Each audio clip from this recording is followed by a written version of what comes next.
My parents sued me over the $5 million estate my great-aunt left me. They sat in the courtroom flanked by expensive lawyers, telling the judge it rightfully belonged to my sister. I walked in entirely alone. No attorney, no panic, just a single thick binder in my hands. But when the judge finally saw the undeniable proof I had gathered, their vicious scheme did not just collapse, it threatened to destroy their perfect lives. Before I continue this story, let me know where you are watching from in the comments below. Hit like and subscribe if you have ever had to stand up to a family that underestimated your worth. My name is Camille, and I am 35 years old. I sat entirely alone at the heavy oak defense table in the Fulton County Courthouse, watching the people who were supposed to love me prepare to dismantle my life. The air in the room was stale, smelling faintly of lemon polish and old paper, but the tension was sharp enough to draw blood.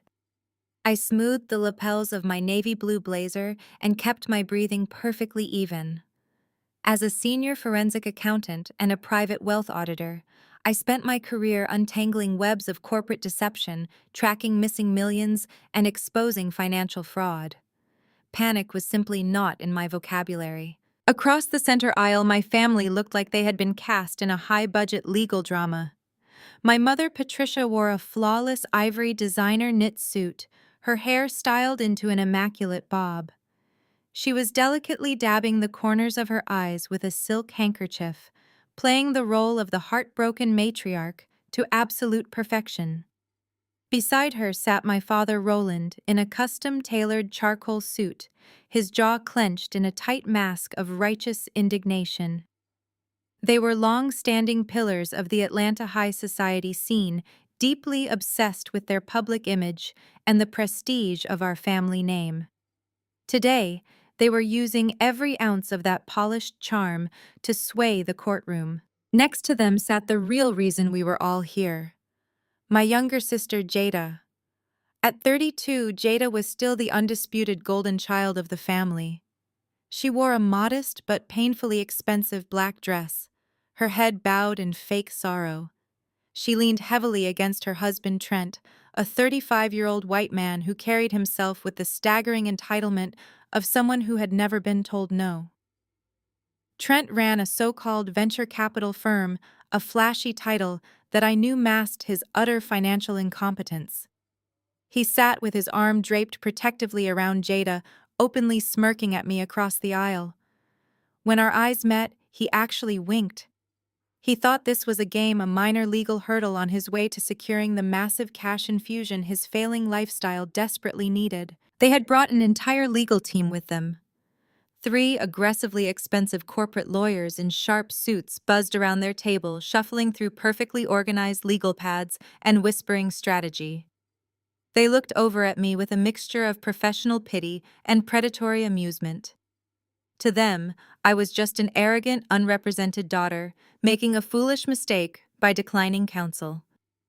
They were absolutely convinced that today was the day they would strip me of the $5 million estate Great-Aunt Josephine had legally left me. The heavy wooden doors at the back of the room remained closed as the bailiff called for silence.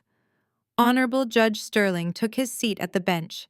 He was a no-nonsense magistrate with a fierce reputation for seeing right through courtroom theatrics.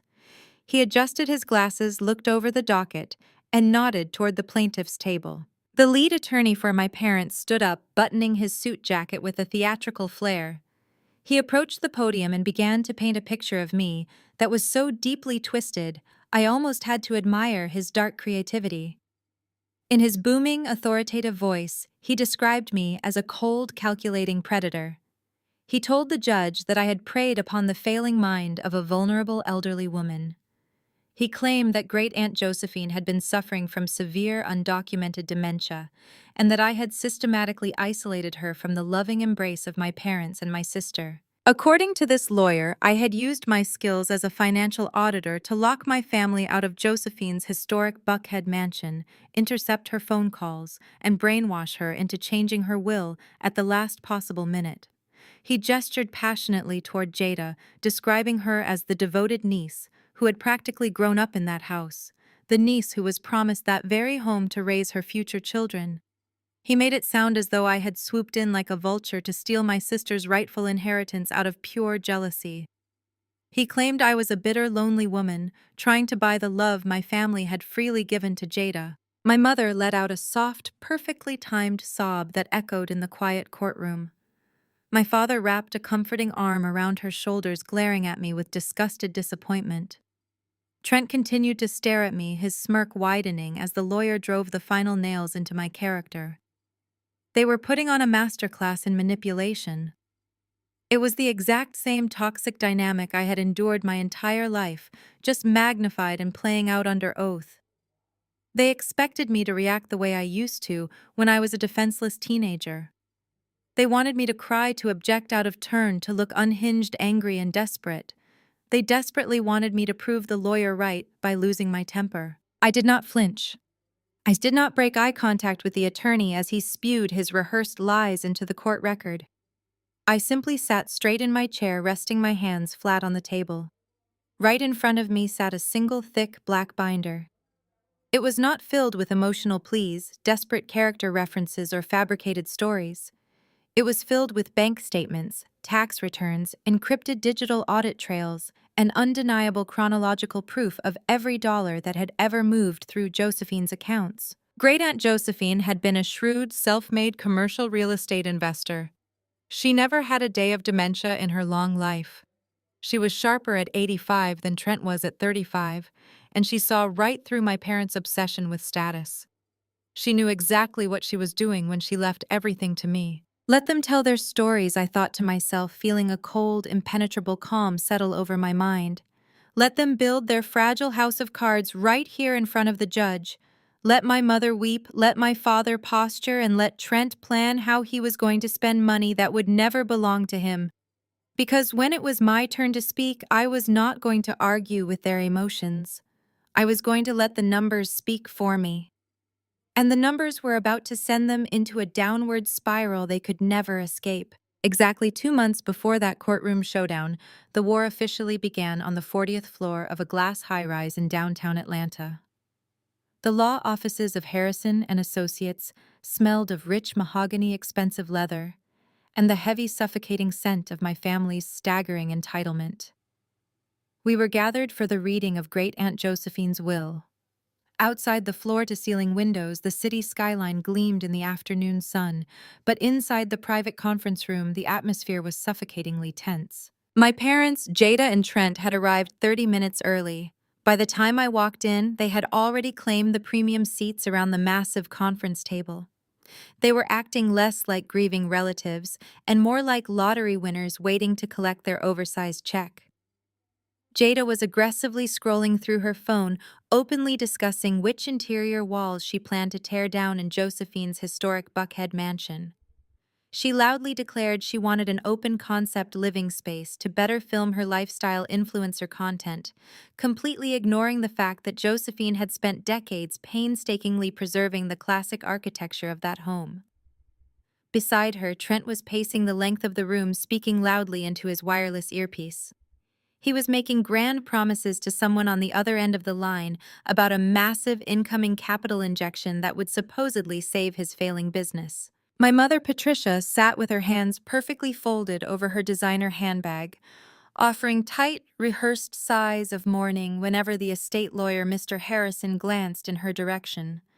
My father simply checked his gold watch every few minutes, visibly annoyed that the legal formalities were taking so long.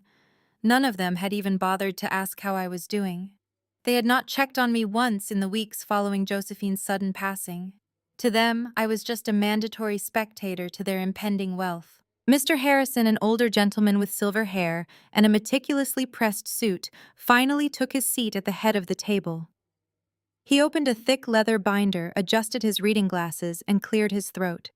The room fell dead silent. Even Trent ended his phone call abruptly and practically sprinted to his chair. The lawyer began reading the standard legal boilerplate, detailing the settling of final debts and the coverage of funeral expenses. My family nodded along, feigning polite interest, but their eyes were practically vibrating with greed. Then Mr. Harrison turned the page, smoothing the thick parchment paper with his fingertips. He took a deep breath and began to detail the primary assets. I sat perfectly still, my hands resting in my lap. I already knew exactly what those pages contained, but watching the absolute certainty on my family's faces made the moment surreal. Mr. Harrison read aloud that all remaining personal effects, antique furniture, and jewelry were to be liquidated and the proceeds donated to Josephine's favorite local charities. Jada frowned slightly at that, clearly annoyed she would not be getting the vintage diamond collection, but she recovered quickly. She was waiting for the big prize. Then came the property and the liquid investments. Mr. Harrison adjusted his glasses again and read the final defining paragraph of my great-aunt's legacy. He announced that the historic Buckhead mansion fully paid off and recently appraised at over $3 million, along with the entirety of the liquid investment portfolio. Totaling exactly $2 million were left exclusively to one beneficiary. He looked up from the document, his eyes finding mine across the long table. He spoke my name. Camille. For exactly 3 seconds, the room was so quiet, I could hear the faint hum of the air conditioning vents overhead. My family simply did not process the words. Their brains could not comprehend a reality where Jada was not handed everything on a silver platter. And then the illusion shattered. Jada let out a literal ear-piercing shriek. It was not a cry of grief. It was the visceral, unfiltered sound of a spoiled child having her favorite toy snatched away. She dropped her phone onto the mahogany table with a loud clatter and gripped the armrests of her chair, her eyes wide with shock. She looked at Mr. Harrison, then at my parents, and finally at me, her face twisting into an ugly mask of pure outrage. She demanded the lawyer read it again, screaming that he had made a mistake, that Josephine had promised the house to her. Before Mr. Harrison could even respond, my mother stood up. The elegant, grieving matriarch facade evaporated entirely. Her chair scraped violently against the hardwood floor. She leaned across the wide table, pointing a shaking manicured finger directly in my face. Her voice trembled with a rage I had known my entire life. She commanded me to fix this immediately. She told the lawyer to draft a waiver right there on the spot. She demanded I sign over every single asset to my sister, claiming this was clearly an error caused by a senile old woman who did not know what she was doing. She did not ask me. She did not plead with me. She ordered me.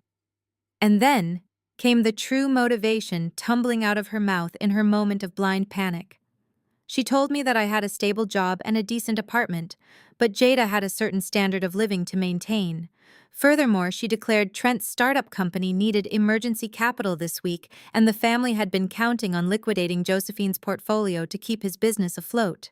It was a stunning admission of their parasitic intentions, spoken right in front of the estate lawyer. They were not just planning to take Josephine's legacy, they were going to feed it directly into Trent's sinking ship of a career.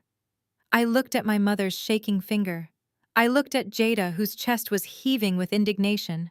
I looked at my father, who was staring at me with cold, unspoken pressure, expecting me to immediately fold. I uncrossed my legs, placed my hands flat on the table, and looked directly into my mother's furious eyes. I kept my voice incredibly soft, perfectly steady, and devoid of any emotion. I simply said no. The single word hit the room like a physical blow. Jada gasped.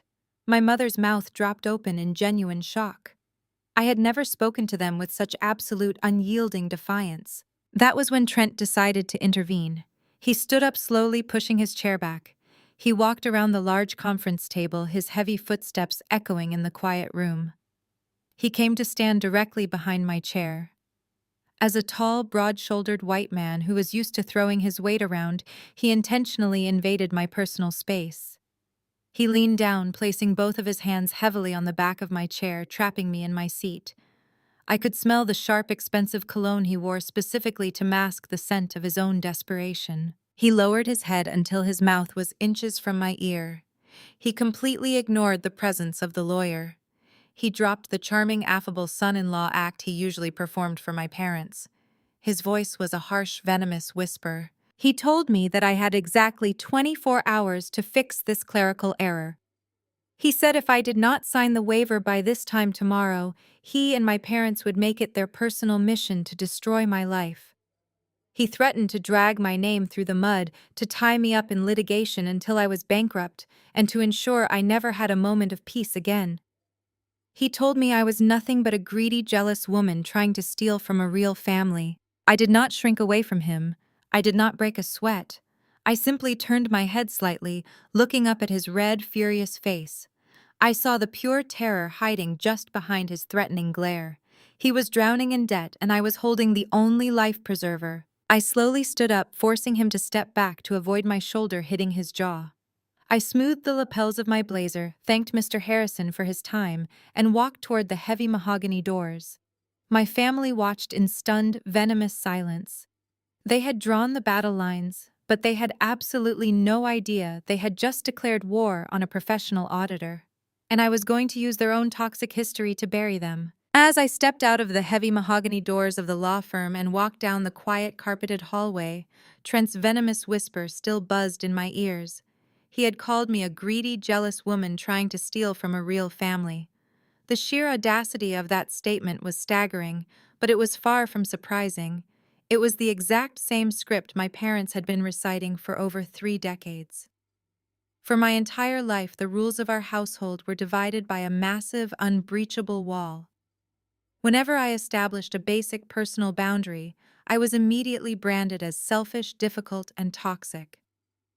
But whenever Jada made an outrageous financial demand, it was instantly classified as a dire family emergency that required everyone to sacrifice. I stepped into the empty elevator and pressed the button for the lobby.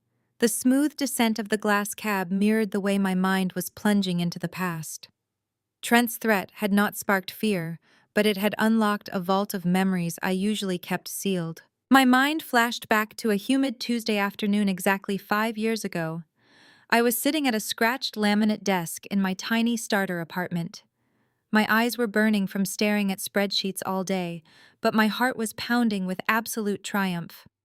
I had just clicked the final submit button on my bank portal, transferring my entire life savings to wipe out the last $45,000 of my student loans. I had worked 80-hour weeks at the accounting firm, skipping vacations and eating cheap meals just to claw my way out of debt. I watched my account balance drop to exactly $214, but I had never felt richer. I was finally free. My parents had invited me over to their sprawling brick estate in Alpharetta that evening for what they claimed was a simple family dinner. I drove my 10-year-old rattling Honda Civic through their gated neighborhood, practically vibrating with excitement to share my massive accomplishment. I thought that maybe just this once my father would look at me with genuine pride.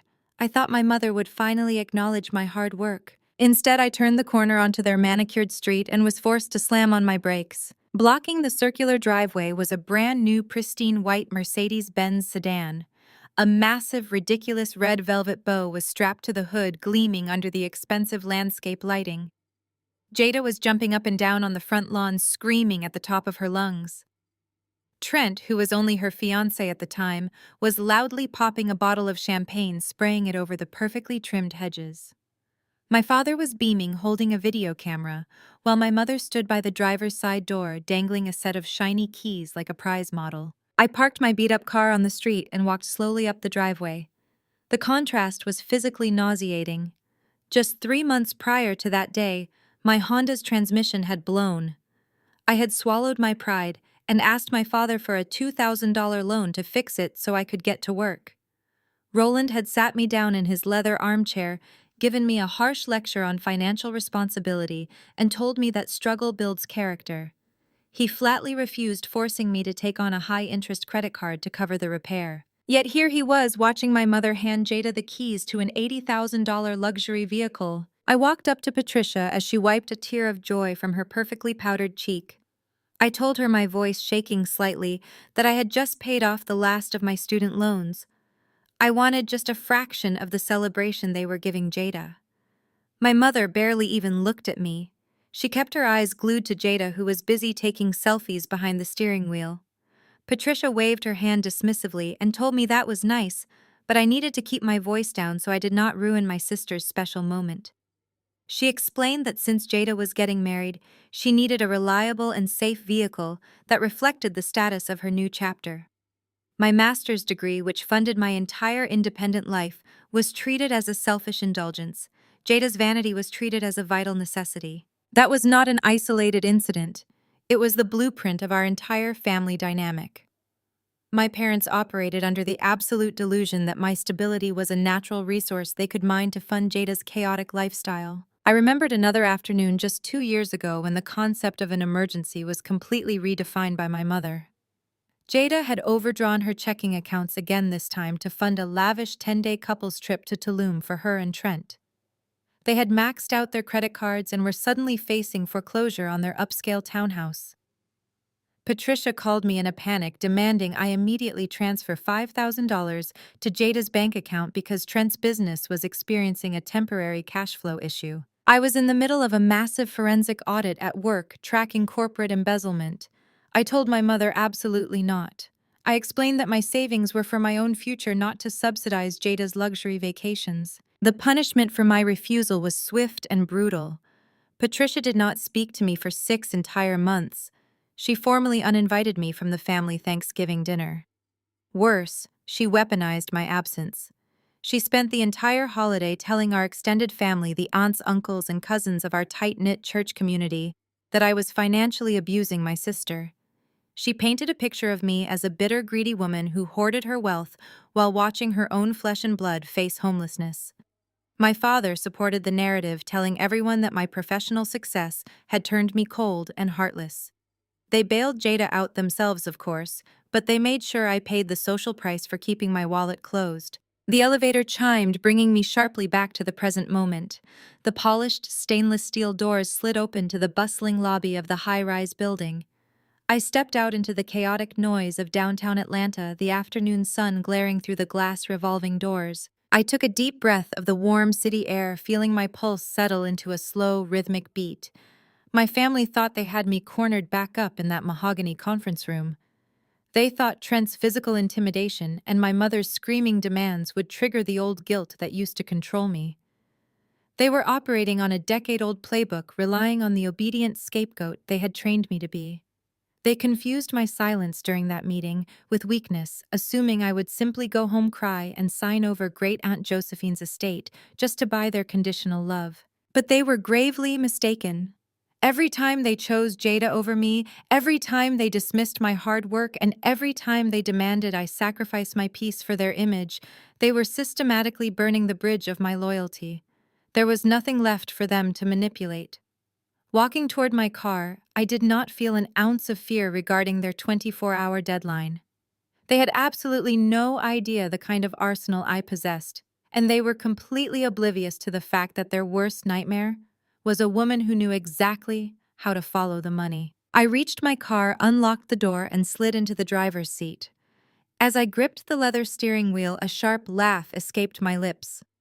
Follow the money. It was the first rule of my profession, yet my family had absolutely no idea what my profession actually entailed. They thought they had cornered a helpless paper pusher.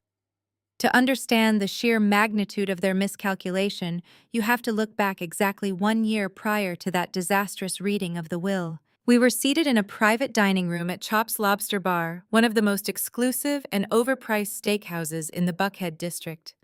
The walls were lined with dark mahogany, and the lighting was deliberately dim to hide the exorbitant prices on the menu.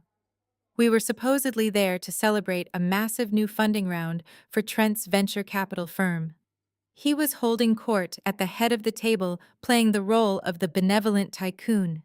He aggressively ordered $1,000 bottles of reserve Cabernet and imported Wagyu steaks for everyone without bothering to ask what we actually wanted to eat. Jada sat next to him wearing a cocktail dress that cost more than my monthly rent, looking around the room to make sure the other wealthy patrons were noticing them. My parents were completely captivated. My father, Roland, leaned forward, hanging on to every single buzzword Trent dropped. My mother, Patricia, kept reaching over to pat Trent's hand loudly, declaring how blessed the family was to have such a visionary entrepreneur in the fold. I sat quietly near the end of the table, sipping a glass of sparkling water and enjoying my roasted chicken. I was perfectly content to remain invisible, but Trent could never truly enjoy his perceived success unless he was actively stepping on someone else to elevate himself. He finished a long-winded story about conquering the local real estate market, took a large gulp of his wine, and turned his predatory gaze directly toward me. So Camille Trent said, his voice carrying easily over the soft jazz playing in the background. "Are you still crunching numbers in that little cubicle of yours?" I placed my fork down on my plate and met his eyes. "Yes," I replied evenly. "I am still at the same firm." Trent let out a loud, patronizing chuckle and shook his head, looking at my father as if the two of them shared an inside joke. "You know, I just do not understand how you can stand it," Trent continued, leaning back in his leather chair and crossing his arms, "pushing the same meaningless papers back and forth all day, staring at a computer screen waiting for the clock to strike 5 so you can go home to a quiet apartment. It is just such a boring desk job. There is no thrill, no risk, no real reward. You are completely wasting your potential playing it so incredibly safe." Before I could even formulate a polite, non-committal response, my mother chimed in. "Trent is absolutely right, Camille," Patricia said, taking a delicate sip of her wine. "You have always lacked a certain kind of drive. You settled for a comfortable little administrative job right out of college while your sister and Trent are out here building an actual legacy. You really should take notes on his entrepreneurial spirit." Jada laughed, a high, breathy sound that grated against my nerves. "I do not think Camille is cut out for the fast-paced startup world, Mom. She likes her sensible cardigans and her predictable routines. She would probably have a panic attack if she had to deal with real high-stakes corporate pressure." Trent held up his hand, pretending to come to my defense. "Now hold on, Jada. Let us not be entirely unfair. In fact, Camille, I am actually looking to expand my team next month. I need a new secretary for the front desk, someone to answer the phones, organize the break room, and manage my calendar. I know it is a step up from your current data entry situation, but I am willing to give you a shot since you are family. It would give you a chance to earn a real paycheck and see how real business is done." My father smiled warmly at Trent, nodding his approval at the incredibly insulting offer. "That is very generous of you, Trent. Camille, you should seriously consider it. It would be a wonderful opportunity for you to finally get out of your rut and learn from someone who knows how to generate actual wealth." I looked around the table at the four of them. They were staring at me, waiting for me to express profound gratitude for the opportunity to answer Trent's phone calls. I did not argue. I did not get defensive. I simply smiled politely, picked up my fork, and thanked him for the generous thought, telling him I was quite satisfied with my current position. I did not bother to correct them. I did not explain that my boring desk job was the position of senior forensic auditor at one of the top financial investigative firms in the entire Southeast region. None of them had ever cared enough to ask what I actually did for a living. They saw me graduate with an accounting degree, labeled me a glorified bookkeeper, and never updated that assumption. They had absolutely no idea that I did not just push paper. I tore apart complex corporate tax returns, hunted down offshore accounts, and traced laundered money through intricate webs of shell companies. I worked alongside federal agents. When billionaire chief executive officers tried to hide their assets during messy divorces, or when massive corporations filed for fraudulent bankruptcies, I was the woman they called to find the missing millions. My daily routine involved dismantling the very lies that men like Trent spent their entire lives constructing. Sitting across from him that night at the steakhouse, my professional instincts had been screaming on high alert. I listened to Trent brag about his firm.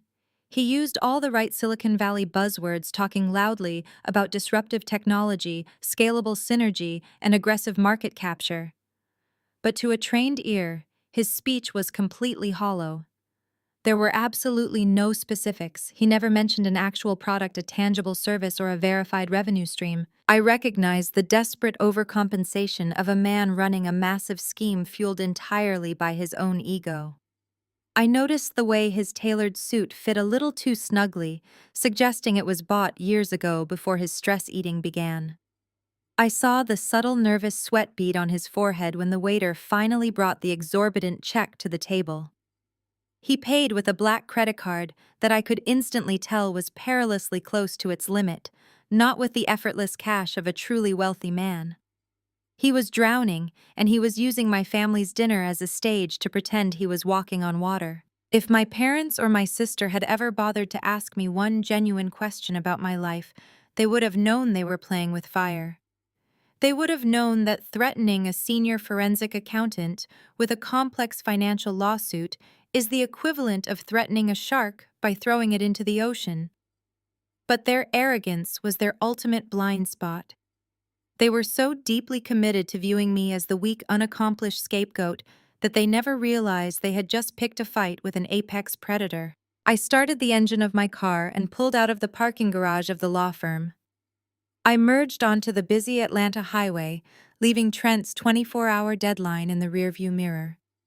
I did not need a lawyer to protect me from these people. I just needed my laptop. I drove steadily toward the north side of the city, heading toward the one place where the absolute truth was safely locked away. It was time to go to Great Aunt Josephine's house. I spent that entire evening at Great Aunt Josephine's house, sitting in the quiet basement office, securing the physical servers and backing up every digital file onto a portable encrypted drive.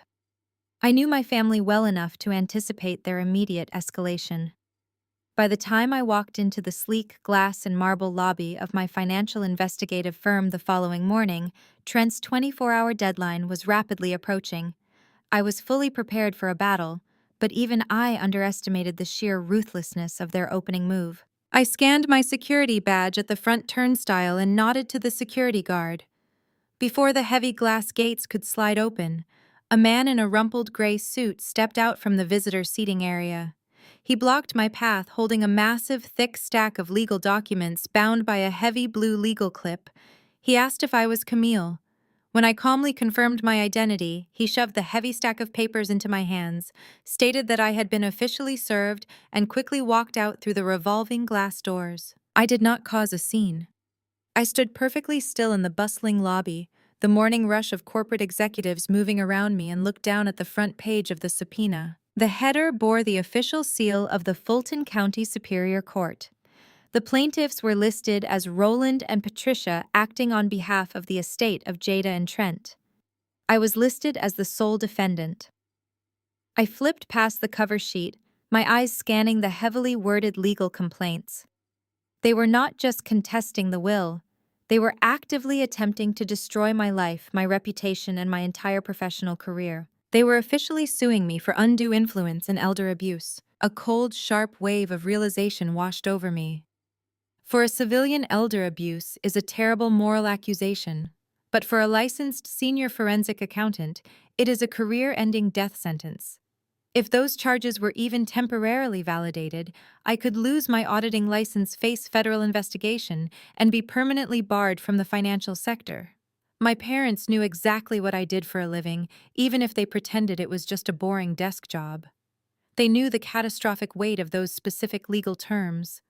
They were perfectly willing to completely annihilate my livelihood, strip away everything I had built for myself over the last decade, just to secure a payout for my sister. I flipped to the third page. They had filed an emergency injunction. A sympathetic judge had temporarily granted a restraining order on the estate's assets pending a full trial. The $2 million in liquid investments sitting in Josephine's portfolio was now officially frozen. I could not touch a single cent of it to hire a defense attorney, which was exactly their strategy. They assumed that without access to Josephine's money, I would be entirely defenseless against their high-priced corporate legal team. They had no idea that my own personal savings were more than enough to fund a war. I walked through the turnstiles, rode the elevator up to the 14th floor, and stepped into my private corner office. I dropped the massive stack of lies onto my pristine mahogany desk. Before I could even sit down, my cell phone began to vibrate violently against the wooden surface. The caller identification displayed my mother's name. I let it ring. It stopped, then immediately buzzed again with a notification for a new voicemail. I took off my navy blazer, draped it over the back of my ergonomic chair, and sat down. I pressed play and put the phone on speaker. Patricia's voice filled the quiet, sunlit space of my office. It did not sound like the voice of a grieving mother or a concerned family matriarch.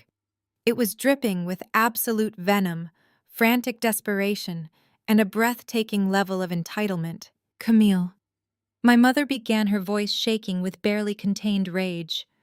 We gave you a chance to do the right thing quietly. We gave you the opportunity to fix this terrible mistake without dragging our good family name into the mud. But since you want to be stubborn, since you insist on being the same selfish, difficult girl you have always been, we are going to let the courts handle your overwhelming greed. I leaned back in my chair, resting my fingertips together, listening to her weave her delusions. You have absolutely no idea what you are doing to your sister. Patricia continued, her tone escalating into a shrill accusation. Trent's primary investors are threatening to pull out by the end of the week. Jada was crying all night long. Her marriage is literally falling apart because of your selfishness. Trent is under an immense amount of pressure, and he cannot be expected to support a family when his own sister-in-law is actively stealing their financial foundation. I let out a slow, quiet breath. There it was, the absolute, unfiltered truth hidden beneath the legal jargon. This lawsuit had nothing to do with honoring Great Aunt Josephine's wishes, and it had nothing to do with Jada deserving a historic house. Trent was completely broke. His venture capital firm was a hollow shell, his investors were jumping ship, and his marriage to Jada was hanging by a precarious financial thread. My sister's lavish, picture-perfect influencer lifestyle was entirely funded by Trent's illusions, and the money had finally run out. My parents were sacrificing me on a legal altar to provide a multi-million-dollar bailout fund to save Jada from the embarrassment of a public divorce. The voicemail was not over. Patricia took a deep, ragged breath to deliver her final ultimatum. If you do not call our lawyers by noon today and sign the waiver surrendering that inheritance, you are dead to me. You are permanently banned from this family. Do not show up at Thanksgiving. Do not call your father. Do not ever expect us to be there for you when your lonely, miserable life finally falls apart. You either save your sister's marriage right now, or you are nothing to us. The audio clicked and the line went dead. Silence rushed back into my office. For a long moment, the only sound was the faint hum of the city traffic 14 floors below. A younger version of me, the desperate 20-year-old girl who used to drain her savings just to buy a fraction of their approval, might have broken down in tears.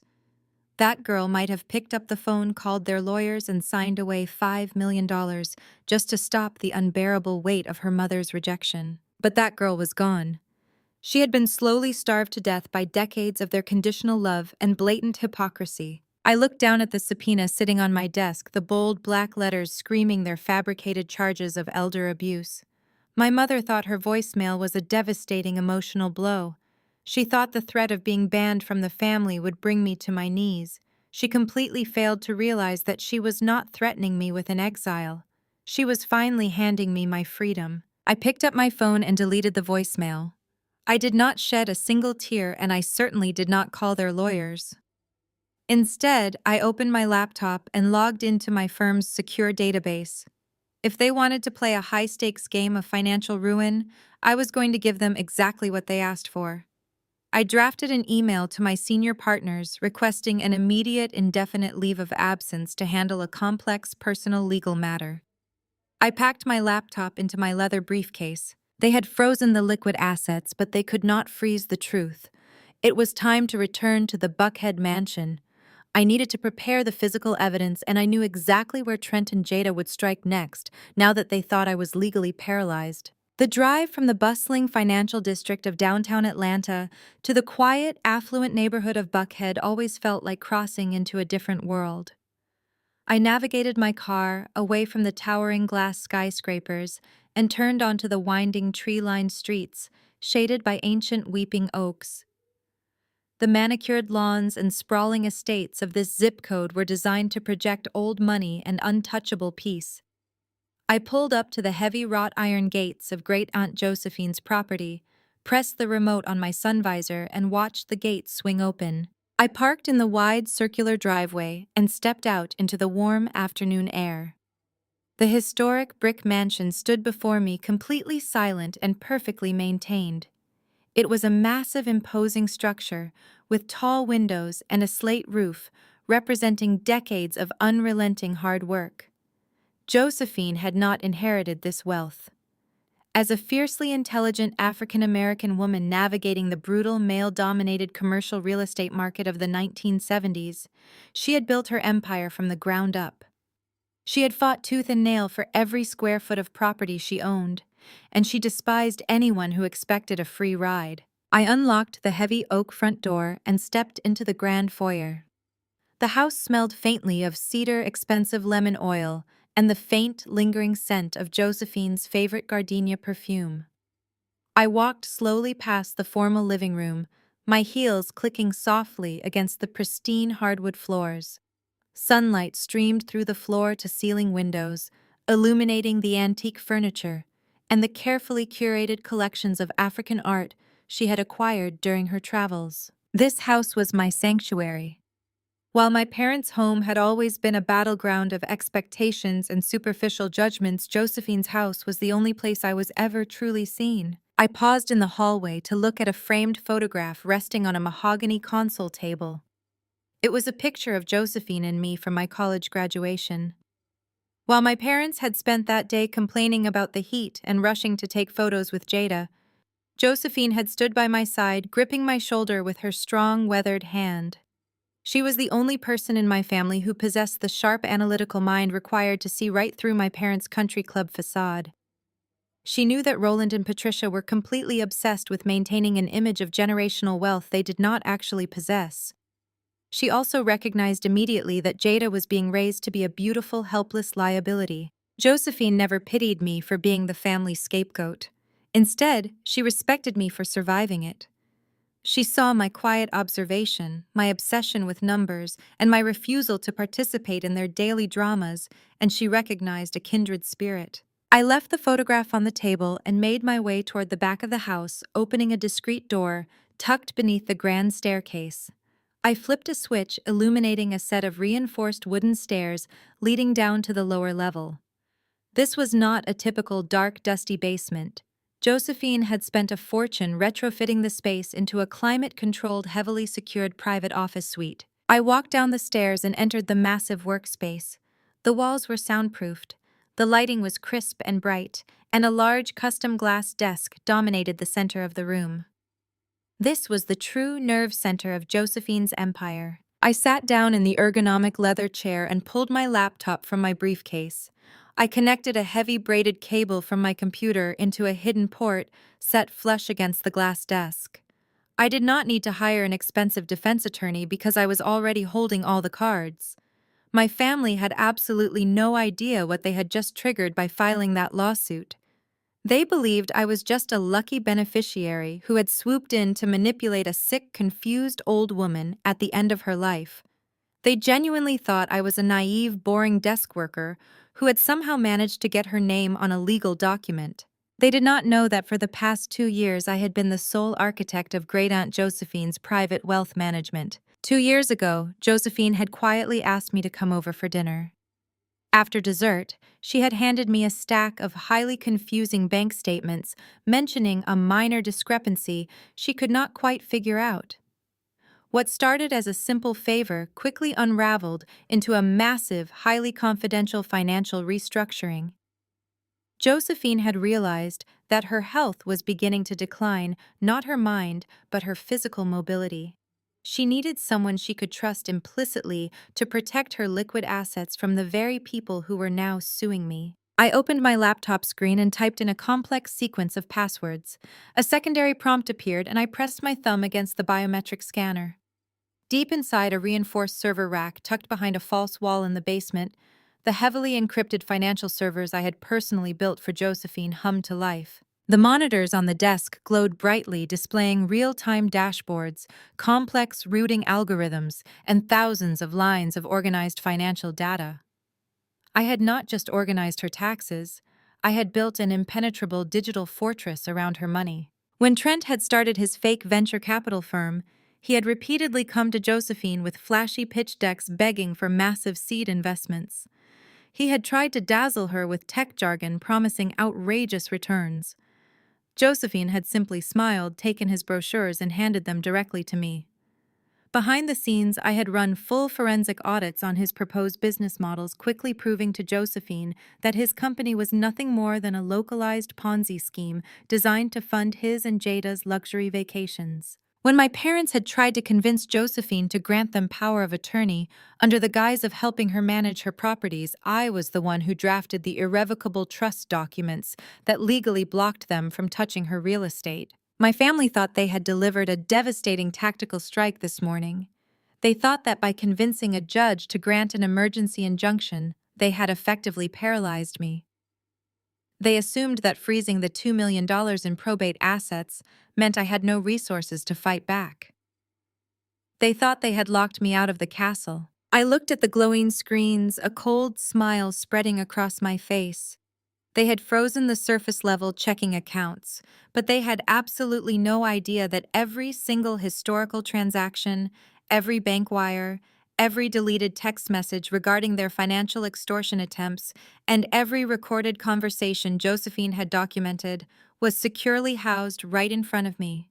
They were attempting to frame me for elder abuse, completely oblivious to the fact that they were suing the exact woman who had actively investigated and documented their own ongoing financial crimes against that very elder. I cracked my knuckles, the sharp sound echoing in the quiet, climate-controlled room.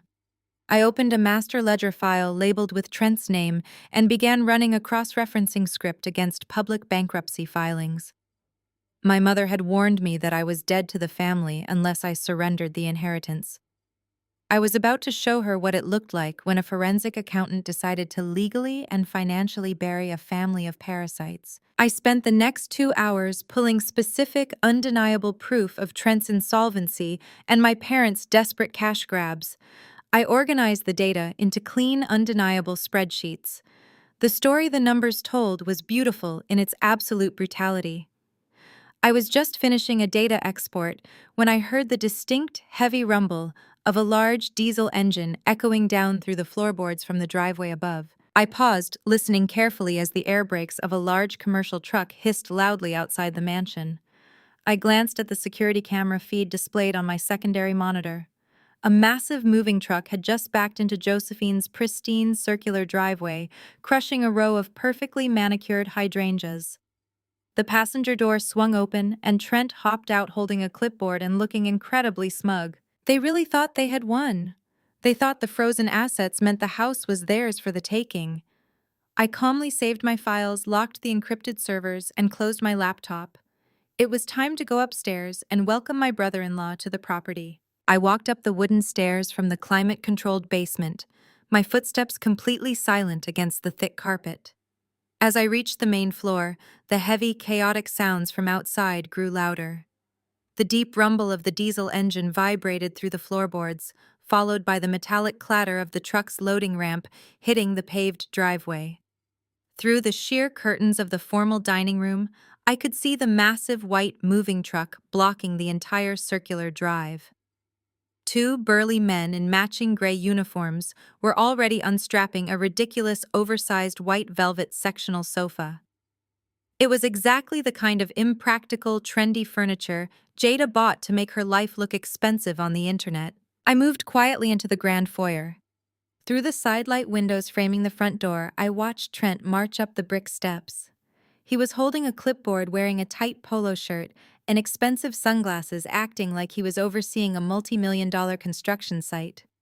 Right behind him was a man in a faded denim work shirt carrying a heavy-duty toolbox. The locksmith. Trent pointed directly at Great-Aunt Josephine's custom-imported solid oak front door. He said something to the locksmith, gesturing aggressively toward the brass deadbolt. The locksmith nodded, set his heavy metal toolbox down on the pristine welcome mat, and pulled out an industrial power drill. He attached a thick titanium drill bit, preparing to bore straight through the antique locking mechanism. They genuinely believed that because a judge had temporarily frozen the liquid estate accounts that morning, the house was automatically theirs for the taking. Trent had convinced himself and my sister that the emergency injunction gave them immediate legal possession of the property. Their arrogance was so profound, it had completely bypassed basic legal logic. They were literally attempting a hostile takeover in broad daylight in one of the most exclusive neighborhoods in Atlanta. I waited until the locksmith raised the heavy drill to the brass keyhole.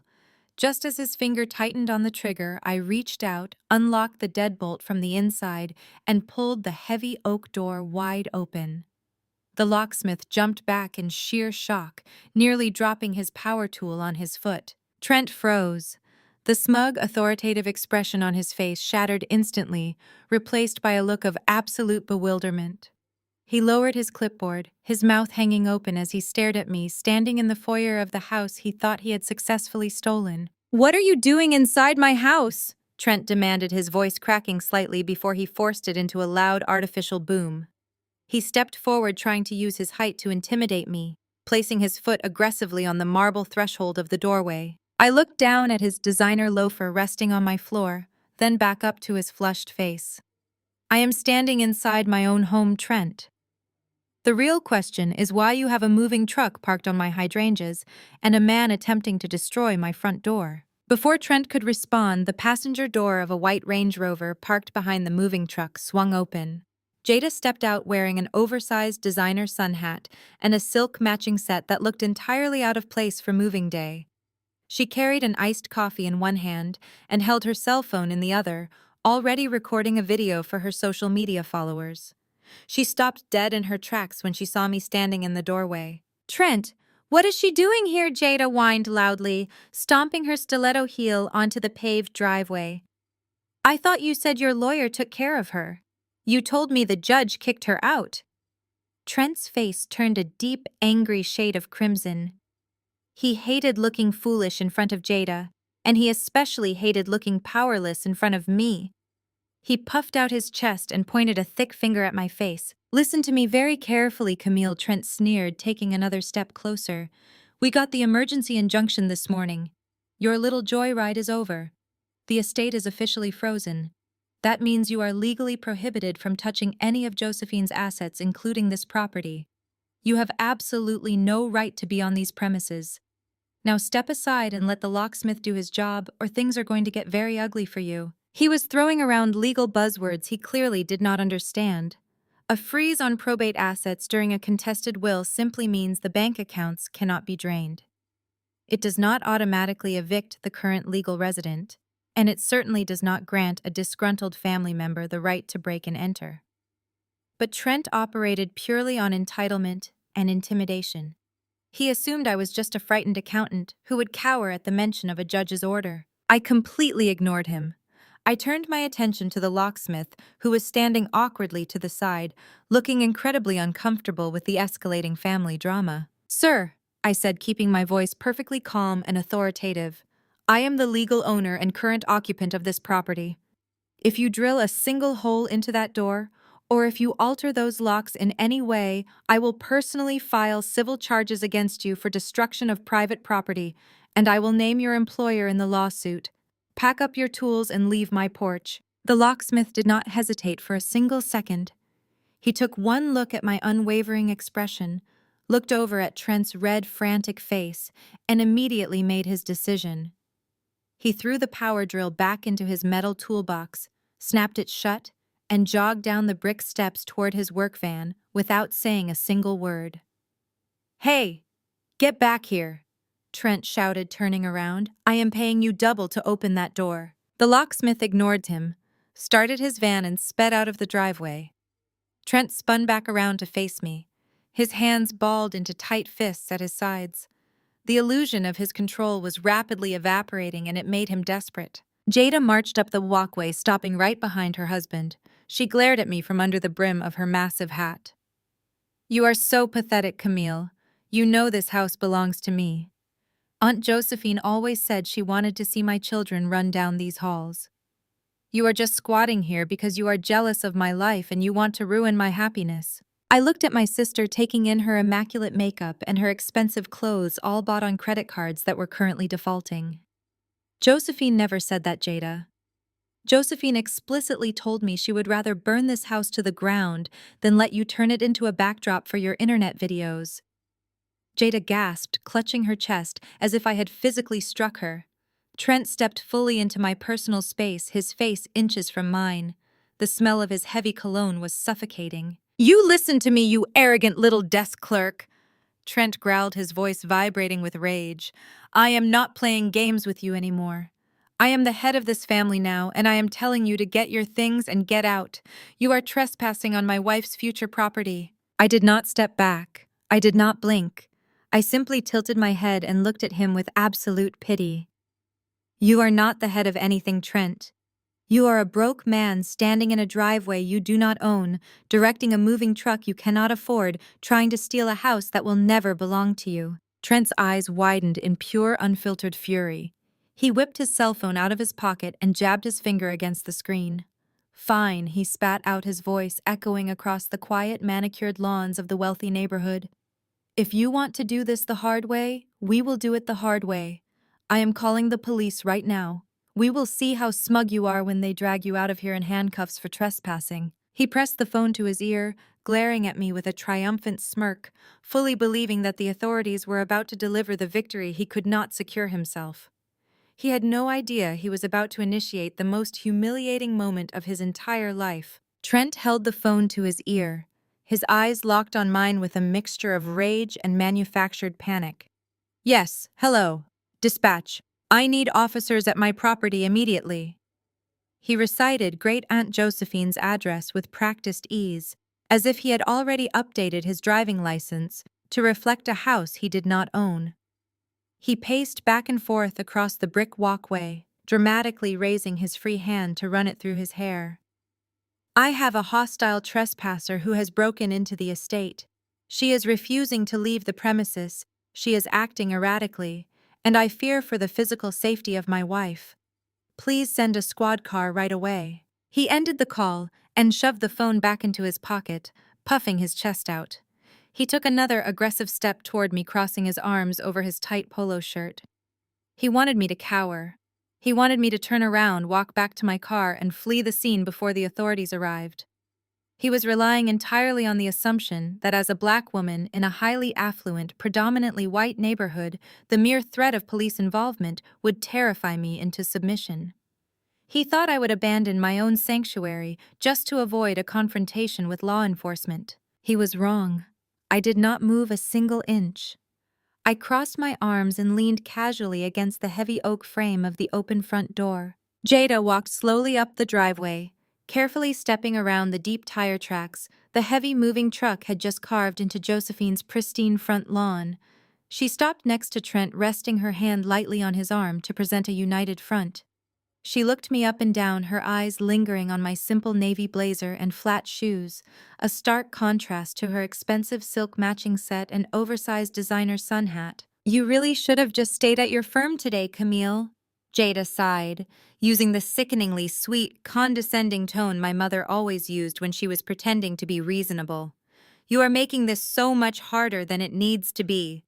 The judge froze the accounts this morning. Mom and Dad are handling the legal side and Trent is handling the property.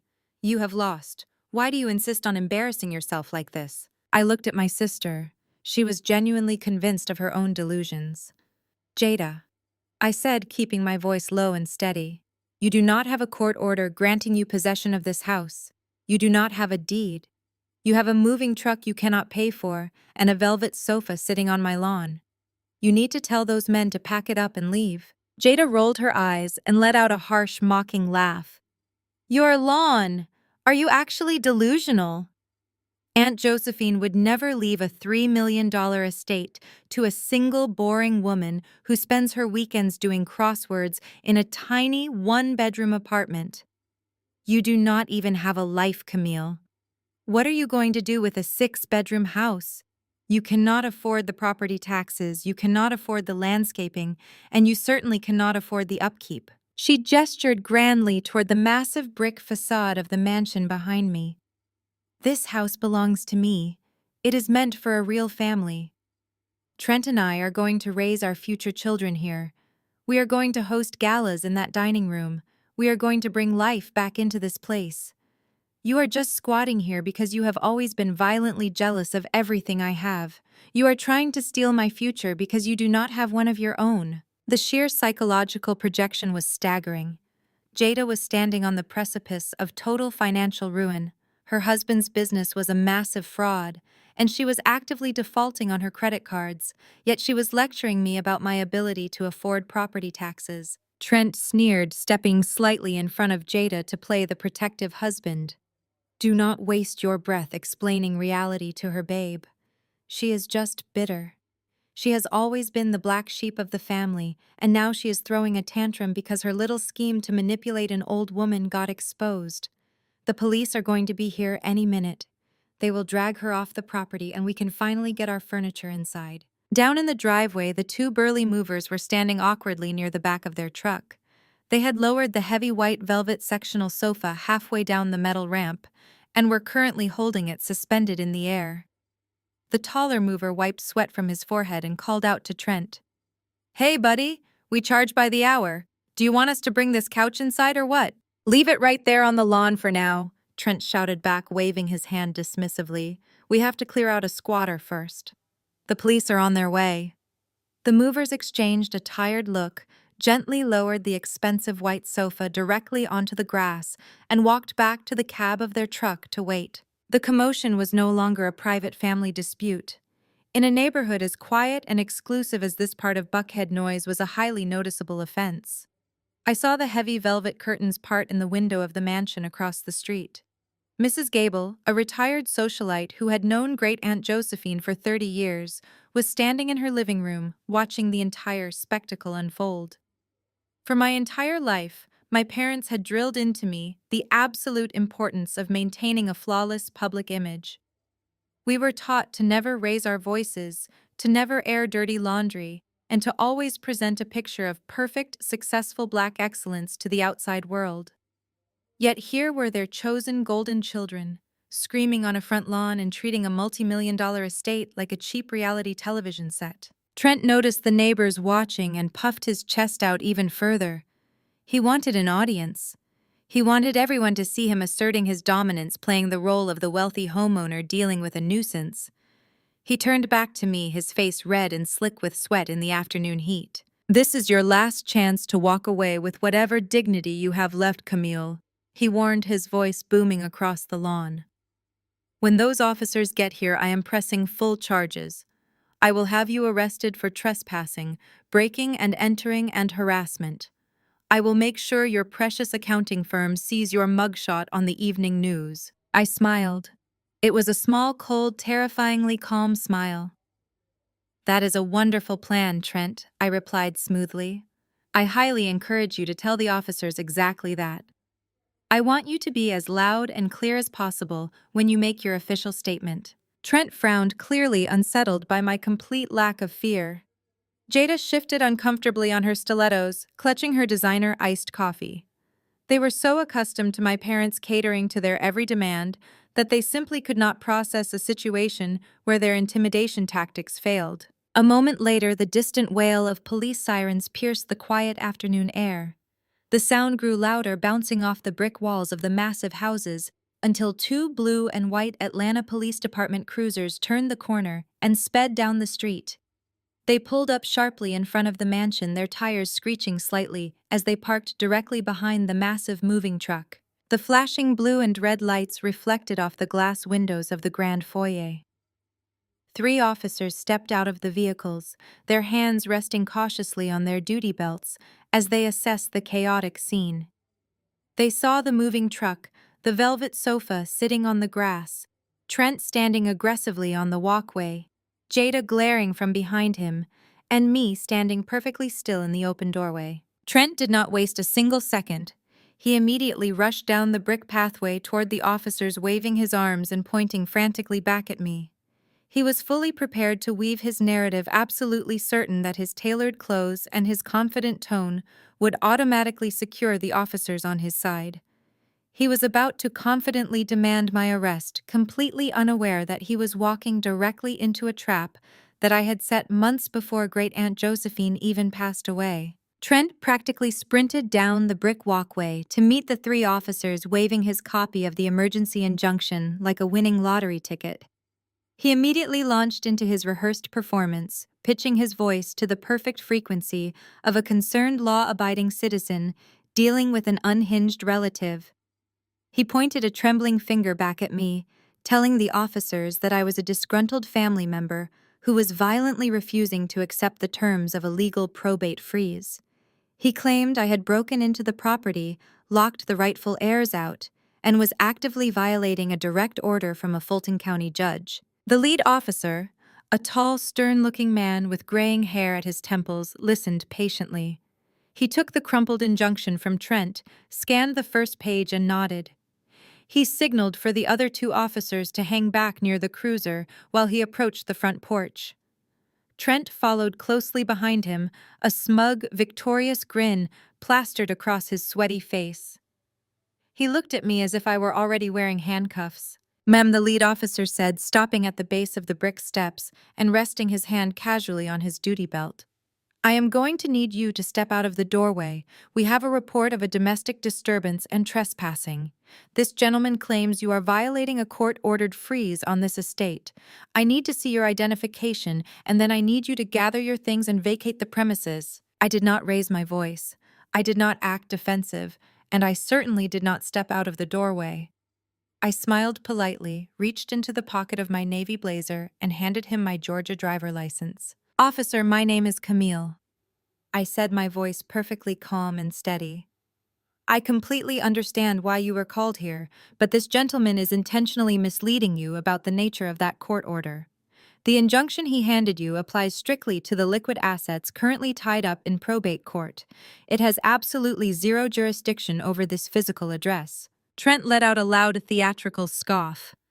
"Do not listen to her, officer. She is lying. The house is part of the estate, and the estate is frozen. She has no right to be standing in my foyer." The officer held up a hand to silence Trent, his eyes narrowing slightly as he looked back at me. "Ma'am, if this house belonged to the deceased, and the estate is under an active legal injunction, you cannot occupy the property without the executor's permission." I nodded in agreement. "That would be absolutely correct, officer, if this house belonged to the estate. But it does not." I turned, slightly reached into my leather briefcase, sitting on the mahogany console table, just inside the door, and pulled out a thick, heavy manila envelope. I unclasped the metal tab, slid out a pristine stack of legal documents, and handed them directly to the officer. "What you are holding is the official notarized property deed and the accompanying trust documents," I explained, keeping my tone as professional as if I were presenting an audit to a board of directors. 6 months before my great-aunt passed away, she legally transferred this entire property, the house, the land, and everything on it, into an irrevocable living trust. I am the sole trustee and the sole legal owner. Because it is an irrevocable trust, it bypassed probate entirely. It is completely exempt from the lawsuit this man filed this morning. The officer looked down at the paperwork. He examined the raised gold seal of the notary public. He checked the official filing stamps from the Fulton County Clerk's office, verifying the dates. He looked at my driver license, confirming my name matched the name of the trustee printed in bold black ink. It did not take a law degree to understand the hierarchy of the documents in front of him. A temporary injunction on probate bank accounts was completely useless against a fully executed pre-existing property deed. The officer handed my license back to me with a respectful nod. He turned slowly around to face Trent. The dynamic on the front lawn shifted so violently, it practically created a sonic boom. "Sir," the officer said, his voice dropping into a harsh, authoritative register, "this injunction you gave me is for bank accounts. It has absolutely nothing to do with this property. This woman is the legal owner of this home. You are the one who is currently trespassing." The color instantly drained from Trent's face. The smug, triumphant grin vanished, replaced by a look of utter hollow shock. His mouth opened and closed a few times, but no sound came out. He stared at the officer, then at the manila envelope in my hand, his brain completely short-circuiting as he tried to process the fact that his massive legal ambush had just been neutralized by a piece of paper I had been holding for half a year. "But my lawyer said the estate was frozen," Trent finally stammered, his voice cracking completely, losing his confident, booming bravado. "She cannot just own the house. It is supposed to be ours. Your lawyer needs to check the county property records before he advises you to break into someone else's home." the officer replied flatly. Now you and your moving crew need to pack up your belongings and get off this property immediately. If I have to tell you a second time, I will arrest you for criminal trespassing and disturbing the peace. Down on the driveway, Jada had been watching the exchange with bated breath, waiting for the officers to drag me away. When she heard the officer order Trent to leave, her fragile reality completely shattered. She did not handle the defeat with grace. She handled it like a spoiled toddler who had just been told she could not have a toy at the grocery store. Jada let out an ear-piercing, hysterical scream. She stomped her expensive stiletto heel onto the paved driveway so hard I thought the heel would snap off.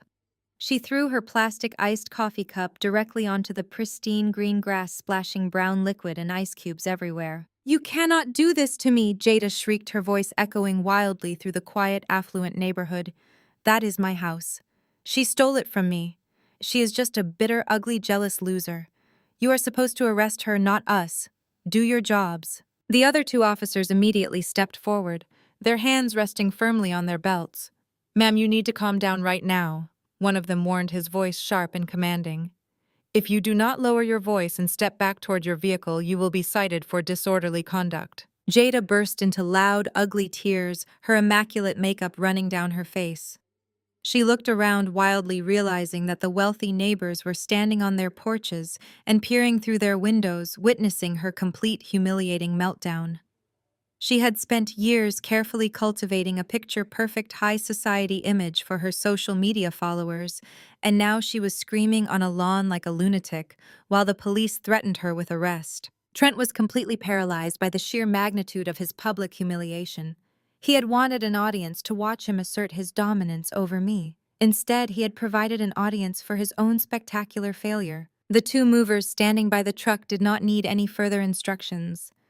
They took one look at the furious police officers, grabbed the massive white velvet sectional sofa, and practically sprinted up the metal ramp. They shoved the ridiculous piece of furniture into the dark cavern of the moving truck, slammed the heavy metal door shut, and pulled the ramp up in record time.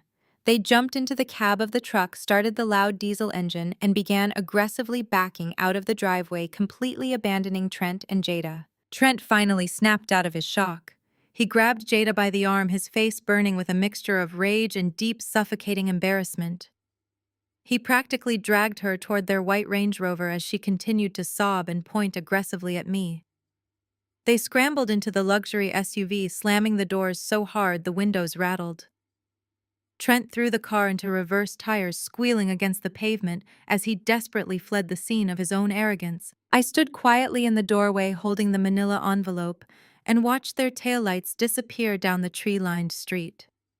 The police officers tipped their hats to me, returned to their cruisers, and drove away, restoring the quiet peace of the neighborhood. I stepped back inside and closed the heavy oak door, locking the brass deadbolt. Trent and Jada had been absolutely humiliated, but I knew this was far from the end. In my family, public embarrassment was the ultimate unforgivable sin. By exposing Trent's powerlessness and forcing Jada to show her true colors in front of the neighborhood, I had just poured gasoline on a raging fire. My parents would not just be angry now, they would be violently desperate to destroy me to protect their precious image. The smear campaign was about to begin, and I needed to prepare my arsenal. I locked the heavy brass deadbolt and leaned against the door. The house was perfectly quiet, but I knew the peace was strictly temporary. By forcing Trent to retreat in front of the neighbors and exposing Jada to public scrutiny, I had not just won a battle over real estate. I had inflicted the one wound my family considered absolutely fatal. I had publicly humiliated them. In my family, perception was the only reality that mattered. My parents had spent 40 years meticulously curating their image as flawless pillars of Atlanta high society. Now their chosen son-in-law had shattered that polished image right on my front lawn. I knew my mother and father would retaliate with everything they had. They realized they could not intimidate me legally, so they decided to destroy me socially. The smear campaign began less than 24 hours later. It started with my phone. I was sitting at the custom glass desk in the basement office, running background checks on Trent's remaining investors when my screen lit up. It was a text message from my Aunt Denise. She was my mother's older sister and the unofficial matriarch of our extended family gossip network. The message did not ask for my side of the story or inquire about how I was doing. It simply read that she could not believe I would steal from my own blood, that I was a complete disgrace to this family, and that my grandfather would be ashamed of the woman I had become. Before I could even process the vitriol, my phone vibrated again. Then it vibrated a third time. Within a single hour, I had received over 40 messages from various cousins, uncles, and longtime family friends. The messages were relentless and incredibly vicious. My cousin Valerie texted to say I was a greedy monster who was actively trying to make my sister homeless. An uncle I had not spoken to in 3 years left a scathing voicemail shouting that I was an embarrassment to the African American community and that I was hoarding generational wealth that belonged to the entire family. My parents had wasted no time weaponizing their elite social networks. They went straight to our affluent church congregation, a place where social status was heavily measured by the size of your weekly tithes and the designer labels on your Sunday suits. I later learned from a sympathetic former Sunday school teacher exactly how my mother had played her role. Patricia had activated the church prayer chain. She stood up during the Wednesday evening service, weeping beautifully as she asked the massive congregation to pray for her deeply troubled daughter. She told hundreds of people that I was suffering from a severe mental breakdown and that I had maliciously locked my family out of Great Aunt Josephine's estate to fund a selfish, isolated lifestyle. She painted Jada as a tragic victim who was just trying to keep the family together. While my mother worked the church, my father took his campaign to the country club. Roland sat in the exclusive men's lounge sipping expensive bourbon, with city councilmen, local judges, and wealthy business owners, shaking his head sorrowfully. He spun a heartbreaking tale of a daughter who had turned her back on her community. He claimed I was illegally hiding assets that were meant to uplift our family business, framing my legal ownership of the house as an act of profound cultural betrayal. To these men who prided themselves on building black wealth and legacy, my father made me look like a traitor who was tearing down everything they stood for. The hypocrisy of their accusations was almost poetic. My parents and their country club friends loved to preach about the sacred importance of black generational wealth, but they treated it like a lottery ticket rather than a responsibility. Great Aunt Josephine had built her fortune by working twice as hard as anyone else, making shrewd investments, and denying herself frivolous luxuries. She had actually created the generational wealth they were all talking about. But instead of honoring her sacrifice, my parents and Jada viewed her money as a slush fund to finance designer clothes, luxury cars, and failed business ventures. They were furious at me because I was the only person standing between them and the destruction of Josephine's hard-earned legacy. They did not want to build wealth. They just wanted to spend it. The isolation tactics were swift and brutal. I received a cold, formal email from my cousin David, explicitly uninviting me from his upcoming destination wedding.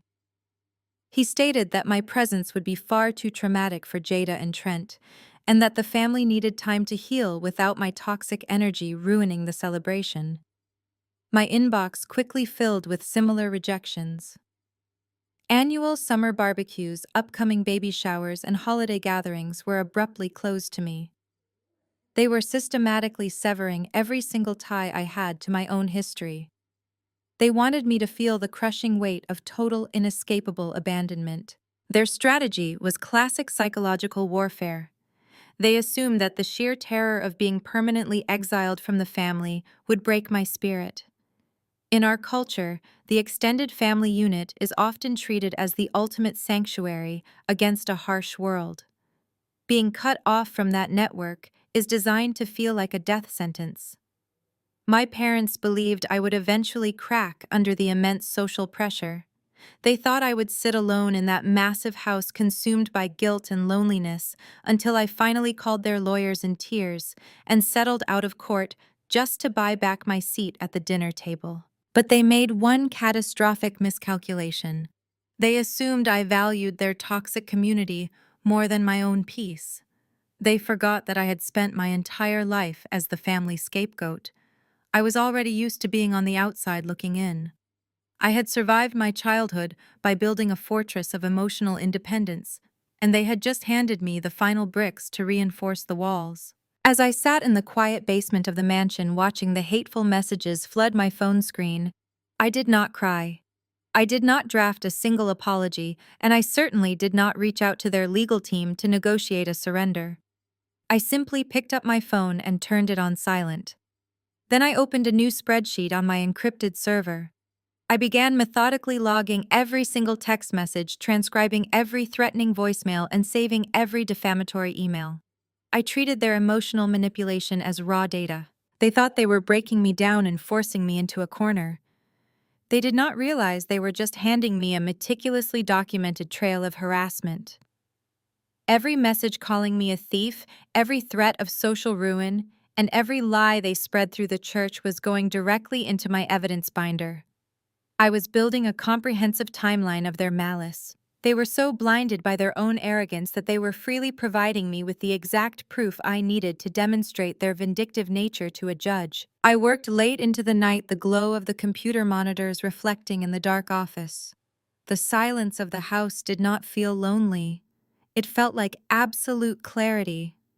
My family wanted to play a game of social assassination, but they had fundamentally misunderstood the rules of engagement. They were fighting a war of emotions, rumors, and public perception. I was fighting a war of fax numbers and undeniable proof. And in a court of law, numbers do not care about who has the best reputation at the country club. The smear campaign was meant to be their finishing blow, but it only strengthened my resolve for the parking lot ambush that I knew was inevitably coming next. 3 days after Trent and Jada's spectacular failure on my front lawn, the digital smear campaign was still raging, but I completely ignored it. I needed to focus on the practical realities of my life. The legal injunction had frozen the estate bank accounts, but it had not frozen my appetite, nor had it frozen my personal savings. It was a mundane Tuesday afternoon, and I decided to run to the Whole Foods market in Buckhead to stock the empty refrigerator at Great Aunt Josephine's mansion. The sun was beating down on the hot Atlanta asphalt, creating hazy waves of heat over the parked cars. I pushed my cart out of the sliding glass doors, enjoying the blast of air conditioning, before stepping out into the suffocating humidity. I navigated my cart toward my car, a quiet sense of calm settling over me. I popped the trunk and began loading my canvas grocery bags. I was entirely focused on making sure the organic eggs did not get crushed by the heavy glass bottles of sparkling water. I was not looking over my shoulder because I had absolutely no reason to feel unsafe in broad daylight. That was exactly what he was counting on, Camille. The single word cut through the ambient noise of the busy parking lot. I froze my hand resting on the handle of a grocery bag. The voice was deep, resonant, and entirely familiar. I turned around slowly. Standing just a few feet away, casting a long shadow over my shopping cart, was my father. Roland looked completely out of place, standing between the painted yellow lines of a grocery store parking lot. He was wearing a sharply tailored charcoal gray suit, a crisp white shirt without a tie, and polished leather Oxfords. His silver hair was perfectly trimmed. He had clearly tracked me here, likely using an old location sharing feature on a family app I had forgotten to disable, or simply by paying someone to watch my movements. He had waited for the perfect moment to ambush me, waiting until I was physically burdened with groceries and cornered between two parked cars. But the aggressive, domineering patriarch from the law firm conference room was nowhere to be seen. As I looked at him, his shoulders slumped forward slightly. He let out a long, heavy sigh, shaking his head with a perfectly manufactured expression of profound sorrow. I did not speak. I closed my car trunk with a solid thud, locked my doors, and crossed my arms over my chest, waiting for the performance to begin. Camille, please. My father started taking a slow, cautious step forward. He raised his hands in a gesture of surrender, his palms facing upward.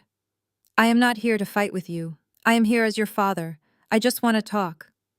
I remained perfectly silent. My expression did not shift. Roland lowered his hands and let out another practiced sigh. He reached into his suit jacket, pulled out a monogrammed handkerchief, and wiped a non-existent bead of sweat from his brow. "You are tearing this family apart," he said, his voice dropping an octave to convey a deep paternal exhaustion. "Your mother is an absolute wreck. She barely sleeps. She spends hours crying in the living room, wondering where she went wrong with you. And my health, Camille. You know my heart is not what it used to be. The stress of this entire situation is causing my chest pains to return. My doctor warned me to avoid this kind of strain, but how can I rest when my daughters are at war?" It was a masterful display of weaponized guilt. He was deploying the ultimate trump card of the aging parent, the threat of an impending heart attack, caused entirely by my disobedience. It was the exact same tactic he had used 10 years ago when I told him I was moving out of their house to get my own apartment instead of staying home to help pay their mortgage. He took another step closer, lowering his voice so the passing shoppers would not hear. He was always mindful of the audience. "We raised you, Camille. We put a roof over your head, we fed you, we clothed you, and we sacrificed our own youth to make sure you had a good life. Is this how you repay us? By stealing from your own flesh and blood? By locking your sister out of a house she desperately needs?" He paused, searching my face for any sign of a crack, any indication that the heavy burden of familial duty was crushing my resolve. "A good daughter would never do this to her parents," Roland whispered, his tone dripping with disappointment. "A good daughter would look at the wealth she stumbled into and realize it is her duty to share it with the people who brought her into this world. Just sign the waiver, Camille. Drop the trust documents. Let us split the estate fairly so Jada and Trent can get back on their feet. If you do this, I promise you everything will go back to normal. Your mother will welcome you back with open arms. We can be a family again." I stood there in the sweltering heat, listening to the man who had spent my entire life treating me like a second-class citizen try to emotionally blackmail me with the promise of his conditional affection. I looked at the slight tremble he was faking in his hands. I looked at the expensive fabric of his suit bought with money he did not actually have. When he finally stopped speaking, waiting for my tearful apology and my desperate agreement to surrender the $5 million estate, I simply tilted my head. "Are you finished?" I asked. My voice was completely flat, devoid of anger, sadness, or guilt. Roland blinked, caught entirely off guard by my freezing tone. "Excuse me." I said, "Are you finished with your performance?" I repeated, stepping away from my car and closing the distance between us. "Because it is incredibly insulting that you think I am stupid enough to fall for this. Your heart is perfectly fine, Dad. You played 18 holes of golf at the country club yesterday morning. I know because I saw your name on the public tournament registry. And please do not insult my intelligence by talking about a fair split. We both know Jada and Trent do not need a fair split. They need a massive bailout because Trent is running a fraudulent venture capital firm, and they are drowning in hundreds of thousands of dollars of debt." The manufactured sorrow vanished from my father's face, as if it had been wiped away by a harsh chemical. The slump in his shoulders disappeared. He straightened his spine, towering over me, his jaw clenching so tightly I could hear his teeth grinding. "You listen to me, you ungrateful little brat," Roland hissed, his voice dropping its gentle cadence and revealing the pure, vicious malice underneath. The mask had completely slipped. "I am not Jada's personal bank." I continued speaking over him, my voice as hard and unyielding as concrete. "And I am certainly not going to surrender Great Aunt Josephine's hard-earned legacy just to fund a lifestyle built on lies. You can tell Mom to stop crying at church, and you can stop following me to grocery stores. I am not signing anything." Roland stepped so close to me I could smell the bitter coffee on his breath. The veins in his neck were bulging against his crisp white collar. "If you think you have won because you produced a piece of paper for a couple of beat cops, you have absolutely no idea what is coming," he threatened, jabbing his index finger toward my face. "We are not dropping this lawsuit. I do not care what trust documents you think you have. I have the best corporate lawyers in the entire state of Georgia on retainer." He leaned down, his eyes wide and unblinking. "I will personally make sure this litigation drags out for 5 years. We will bury you in discovery requests. We will subpoena every single document you have ever touched. We will drag you into endless depositions. I will bleed you dry until you have spent every last dime of your own pathetic little savings paying defense attorneys. I will bankrupt you, Camille. I will make sure you lose your job, lose that house, and end up with absolutely nothing. By the time I am done with you, you will be begging me to let you sign that waiver." He stared at me, his chest heaving, fully expecting the threat of total financial ruin to finally break me. He believed that the sheer terror of a protracted, expensive legal battle would force a working-class accountant to surrender. I looked into his furious, hateful eyes. I did not step back. I did not tremble. A slow, chilling smile spread across my face. "That sounds like a very expensive plan, Dad," I said softly. "I really hope you have the capital to fund it, because the discovery phase goes both ways." I turned my back on him, unlocked my car, and slid into the driver's seat. I started the engine, leaving him standing alone in the hot parking lot, his fists clenched in blind rage. He thought he had just delivered a devastating threat. He had absolutely no idea that he had just promised to drag a senior forensic auditor into a financial discovery process. He was threatening to audit my life, completely oblivious to the fact that I had already spent the entire night mapping out every single stolen dollar in his. The ambush was over, and the battle lines were permanently drawn. I merged onto the busy street, my mind already organizing the arsenal of evidence waiting on my encrypted servers. They wanted a courtroom spectacle, and I was going to give them an execution. I returned to the Buckhead mansion as the late afternoon sun finally dipped below the tree line, casting long shadows across the manicured lawns. The groceries were put away.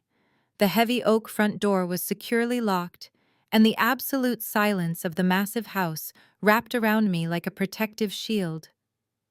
My father's vicious threat in the grocery store parking lot echoed in my mind, but it did not instill a single ounce of fear.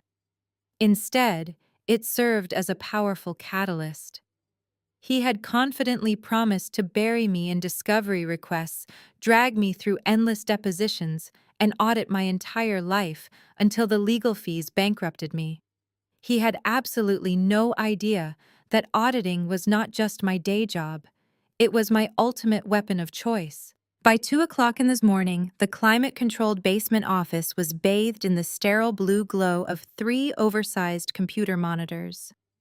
A half-empty mug of bitter black coffee sat beside my keyboard, the heavy dose of caffeine fueling my hyper-focused state. I had spread out physical copies of Great Aunt Josephine's historical bank statements across the wide glass desk, using them as a physical baseline to cross-reference against the massive digital ledgers I had pulled from my encrypted server. I was not just looking for a solid legal defense to clear my name. I was actively hunting for an execution. I decided to start with Trent. If my family was willing to completely destroy my career and reputation over his desperate need for emergency capital, I needed to know exactly how deep his financial grave really was. I opened a secure, untraceable browser window and bypassed the flashy buzzword-filled website of his so-called venture capital firm. I went straight to the primary sources. I logged into the Georgia Secretary of State Business Registry, the Federal Bankruptcy Court Public Access System, and various commercial credit reporting databases. It took me less than 45 minutes to completely dismantle the grand illusion of my brother-in-law's highly publicized success. His firm was not a venture capital powerhouse.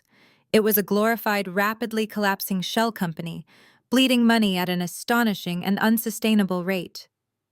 I pulled his corporate filings and discovered he had taken out massive high-interest commercial loans, using Jada's name and credit score as a primary guarantor. There were currently 3 pending civil lawsuits filed against him in the last 6 months from early angel investors, all accusing him of severe breach of contract, deliberate misrepresentation, and gross misappropriation of funds. Furthermore, his prestigious corporate office address, listed on his glossy business cards, was nothing more than a rented digital mailbox, situated in a dilapidated strip mall on the outskirts of the city. Trent was not just experiencing a temporary cash flow issue. He was completely broke, and he was dangerously close to facing federal wire fraud charges. if he could not suddenly produce a massive influx of cash to pay off his angry, litigious investors. That explained the sheer unhinged desperation on my front lawn. Great Aunt Josephine's $5 million estate was his literal get-out-of-jail-free card. But Trent's impending financial ruin was only half of the equation. I needed to understand my parents' exact role in this elaborate scheme. Roland and Patricia were deeply obsessed with their public image, but they were not usually reckless enough to commit blatant perjury in a Fulton County probate court unless they were desperately trying to hide something far more sinister than a bankrupt son-in-law. I opened a new blank spreadsheet, cracking my knuckles as the sharp sound echoed in the quiet room. I prepared to dig into the historical financial transactions between my parents and Great Aunt Josephine. 2 years ago, just before Josephine had officially handed me the complete reins to her finances, she had briefly mentioned a confusing discrepancy in her savings account. That passing comment was the original reason she had asked me to look at her books in the first place. At the time, I had assumed it was a simple banking error, a missed dividend payment, or a misplaced decimal point. But tonight, with the terrifying threat of an elder abuse charge hanging directly over my head, I dug much deeper into the archival banking data from 36 months prior. I pulled the specific routing and account numbers from my parents' primary joint checking account. They were numbers I had memorized years ago when I foolishly used to help them file their annual tax returns for free, back when I still believed I could earn their respect through acts of service. I opened my database terminal and wrote a custom algorithmic macro designed to scan tens of thousands of lines of Josephine's bank wire history. I set the parameters to carefully cross-reference the specific dates and monetary amounts against known deposits in my parents' personal accounts. I executed the script and leaned back in my chair. The office was dead silent except for the low, rhythmic hum of the physical servers securely locked inside the wall panel. 3 minutes later, the main monitor flashed brightly. The macro had successfully finished its scan and highlighted a highly specific series of transactions. I leaned forward, resting my elbows on the glass desk, my eyes scanning the brightly highlighted rows of data. My breath caught sharply in my throat. It was not a banking error. It was a systematic, highly calculated, and deeply malicious financial extraction. Over a period of exactly 4 months, roughly 2 years ago, a staggering total of $300,000 had been quietly and illegally transferred out of Josephine's primary high-yield savings account. The money had not been moved in one large, easily noticeable lump sum. It had been meticulously moved in consecutive increments of exactly $9,900. I stared at that specific number, feeling a cold wave of professional disgust wash over me. Moving money in increments just under $10,000 is a recognized federal financial crime known as structuring or smurfing. It is a tactic deliberately used by criminals to avoid triggering mandatory Internal Revenue Service reporting alerts and automatic bank investigations. I aggressively traced the final destination of those structured wire transfers. They did not go to a legitimate charity. They did not go to a medical facility to cover Josephine's healthcare costs. Every single dollar went directly into a secondary hidden checking account owned entirely by Roland and Patricia. But the money did not stay in my parents' possession. I pulled the secondary ledgers and followed the digital trail to its final resting place. Within 48 hours of each stolen transfer hitting my parents' account, Roland and Patricia had wired the exact same amounts directly into the corporate operating account of Trent's failing venture capital firm. The entire chaotic picture suddenly snapped into perfect, devastating focus. 2 years ago, Trent had completely run out of money. He had likely begged my parents for a massive financial bailout to save his fraudulent business and protect Jada's lavish influencer lifestyle from total public collapse. My parents, severely lacking the actual liquid generational wealth they arrogantly projected to their country club friends, had secretly embezzled the required funds directly from Josephine's accounts, while pretending to help her manage her daily mail and pay her utility bills. Josephine, sharp as a tack until her final day, had eventually caught the missing funds. She realized her own family was actively stealing from her, and she immediately revoked their banking access without telling them exactly what she knew.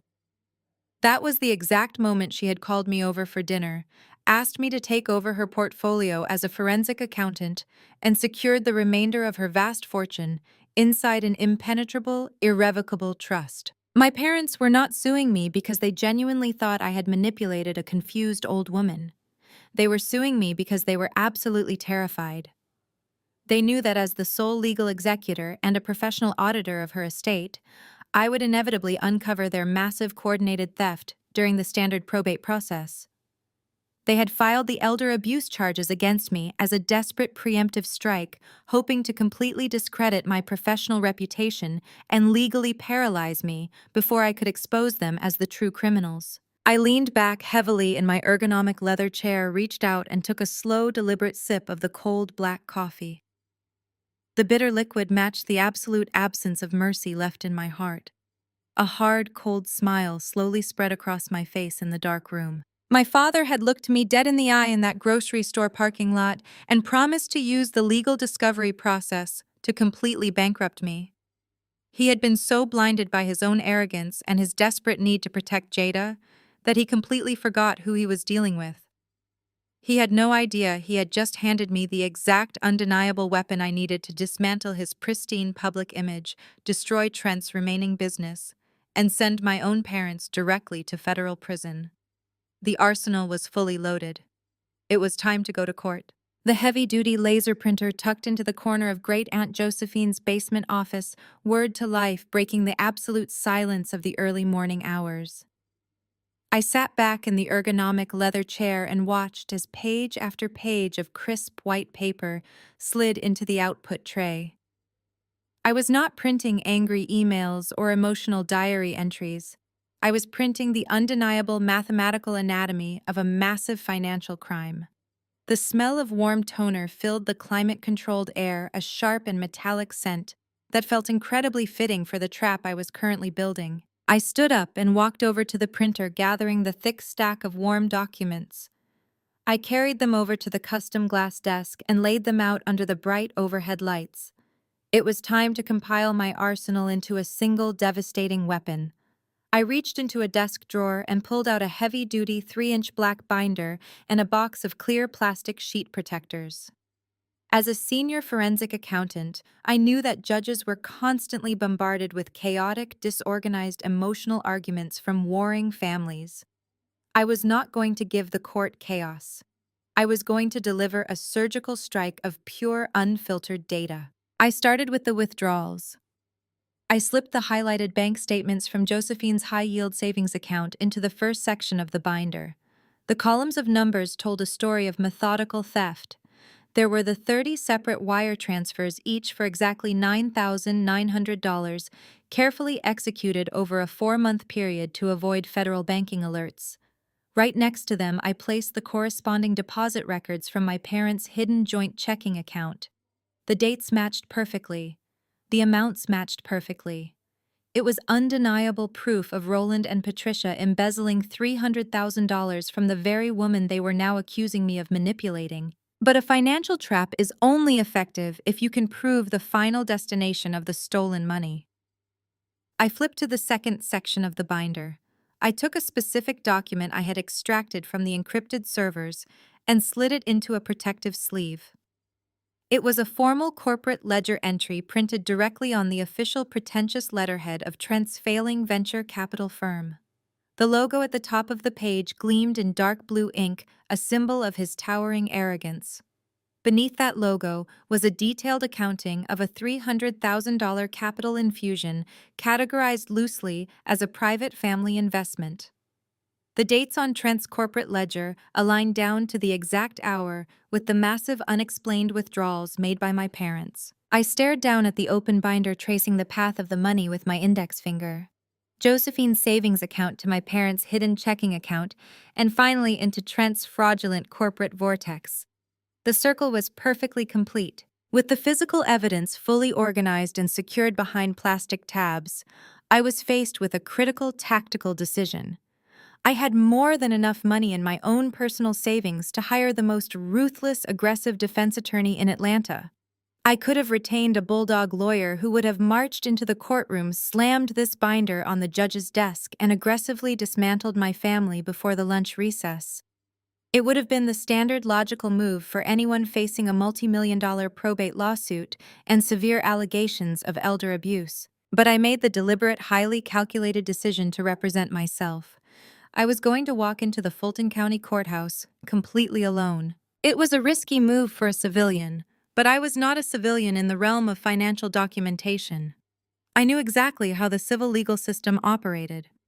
If I hired a high-powered defense attorney, standard pretrial procedures would dictate a formal exchange of discovery. My lawyer would be legally obligated to submit an exhibit list to my parents' expensive corporate legal team weeks before the trial ever began. The moment those high-priced lawyers saw the bank statements and the undeniable proof of federal structuring and embezzlement, everything would stop.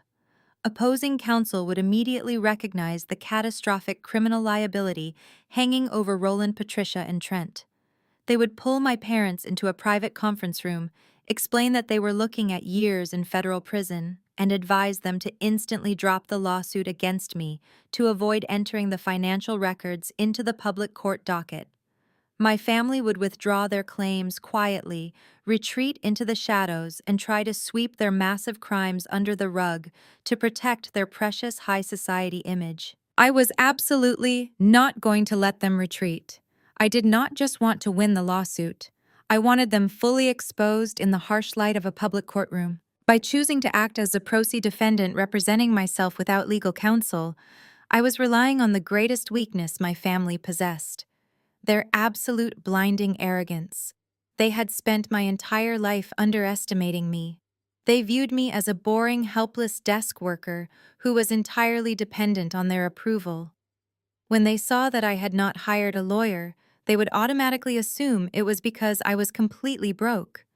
They would think the emergency injunction had successfully frozen my access to Josephine's money, leaving me destitute and entirely defenseless. They would walk into that courtroom completely overconfident. They would believe they were walking into a slaughter, ready to crush a terrified, unrepresented woman. That overwhelming hubris would make them reckless. It would make them bold. And most importantly, it would make them willing to sit on the witness stand, place their hands on a Bible, and commit absolute verifiable perjury right in front of a judge.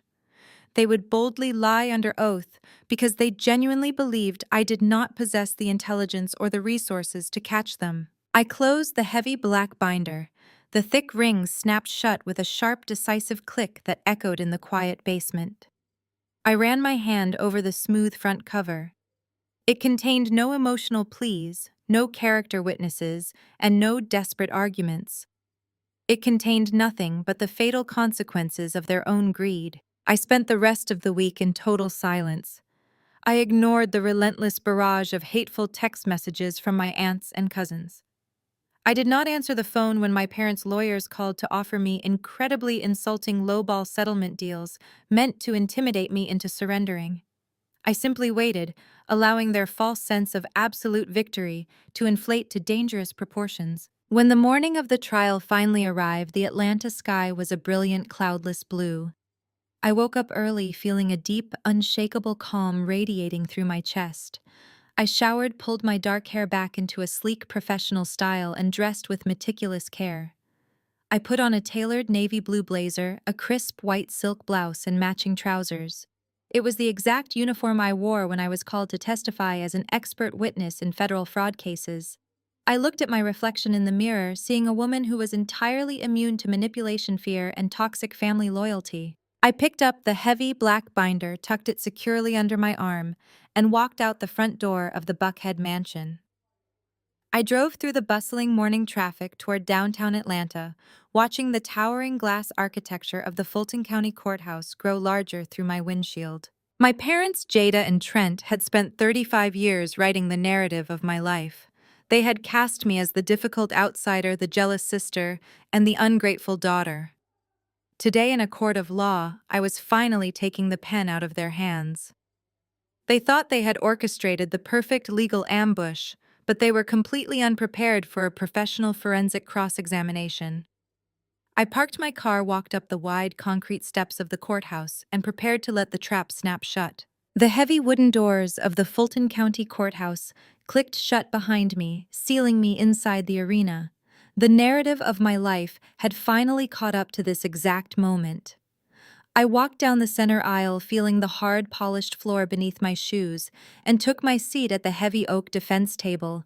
I was entirely alone. Across the aisle, my parents, Jada and Trent, were huddled with their three expensive corporate lawyers, projecting an aura of absolute invincibility.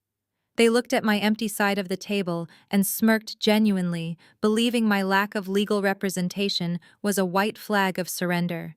They assumed the emergency injunction had drained my resources, leaving me helpless and terrified. I simply sat down, adjusted my navy blazer, and placed my single black binder squarely in front of me. Judge Sterling entered the courtroom, his black robes billowing slightly as he took his seat at the high bench. He was an imposing figure, a man who commanded immediate respect and had absolutely no patience for time wasting. He slammed his gavel once, calling the court to order. He looked down at his docket, then peered over his reading glasses at me, asking if I was prepared to proceed as a pro se defendant. I stood up, respectfully addressed the court, and confirmed that I was. I caught a glimpse of my father rolling his eyes, while Trent leaned over and whispered a joke into Jada's ear. They thought they were about to watch a massacre. The plaintiff's lead attorney stood up and called their first witness to the stand, Patricia. My mother rose from her seat, smoothing the fabric of her flawless ivory suit. She walked toward the witness box with the slow, trembling steps of a woman carrying an unbearable burden. She placed her hand on the Bible, swore to tell the whole truth, and sat down. From the very first question, Patricia delivered an Academy Award-winning performance. The lawyer began gently asking her to describe her relationship with her late aunt. Patricia pulled a silk handkerchief from her pocket and dabbed at her dry eyes. She told the court that we were a deeply loving, tight-knit family until I decided to step in and tear everything apart. She claimed that in the last 2 years of her life, great-aunt Josephine began suffering from severe undocumented dementia. According to my mother, Josephine would frequently forget names, get lost in her own home, and become incredibly paranoid. It was a vicious, calculated lie. Josephine was sharper at 85 than most people are at 30, reading the Wall Street Journal every morning and managing complex real estate portfolios until her final breath. Then came the perjury. It was not just a slight exaggeration. It was a blatant, fabricated narrative designed to establish the criminal charge of elder abuse. The lawyer asked Patricia why the family had not intervened if Josephine was so sick. My mother let out a heartbreaking sob. She looked directly at Judge Sterling and testified under oath that they had tried desperately, but that I had completely isolated her. Patricia claimed that I had secretly moved into the Buckhead mansion, changed all the locks on the doors, and explicitly instructed the security gate guards to deny my parents' entry. She testified that I had confiscated Josephine's cell phone, blocking all calls from the family, so that she would feel entirely abandoned by everyone except me. Patricia went on to claim that I used this forced isolation to manipulate a confused, terrified old woman into signing a new will. She painted a picture of me as a predator who essentially held Josephine hostage in her own home, brainwashing her into leaving the $5 million estate entirely to me out of pure malicious spite toward my sister. The courtroom was completely silent, captivated by the tragic story of elder abuse. The lead attorney turned toward me, a smug look of victory on his face. Judge Sterling shifted in his high leather chair and looked down at my defense table. He was waiting for me to stand up. He was waiting for me to shout objection. In any normal trial, an attorney would be throwing out objections for hearsay, leading the witness, or lack of foundation. I did not move a single muscle. I did not stand up. I did not object. I picked up my pen, clicked the top, and wrote a single note on my legal pad. I let the silence hang in the air, allowing my mother's undisputed perjury to settle permanently into the official court transcript. I wanted her lies to be perfectly recorded, unchallenged, and fully cemented, because a lie that big creates a trap that is impossible to escape once the truth is revealed. My silence seemed to embolden them. Patricia finished her testimony with a dramatic plea for justice, stepping down from the stand and collapsing into my father's comforting arms. The lawyer immediately called Jada to the stand. My sister walked up to the witness box, her modest but painfully expensive black dress swishing around her legs. She took the oath and sat down, looking around the room to ensure all eyes were on her. Jada did not bother trying to sound analytical or logical. She went straight for the emotional jugular. When the lawyer asked her about the Buckhead mansion, Jada burst into tears.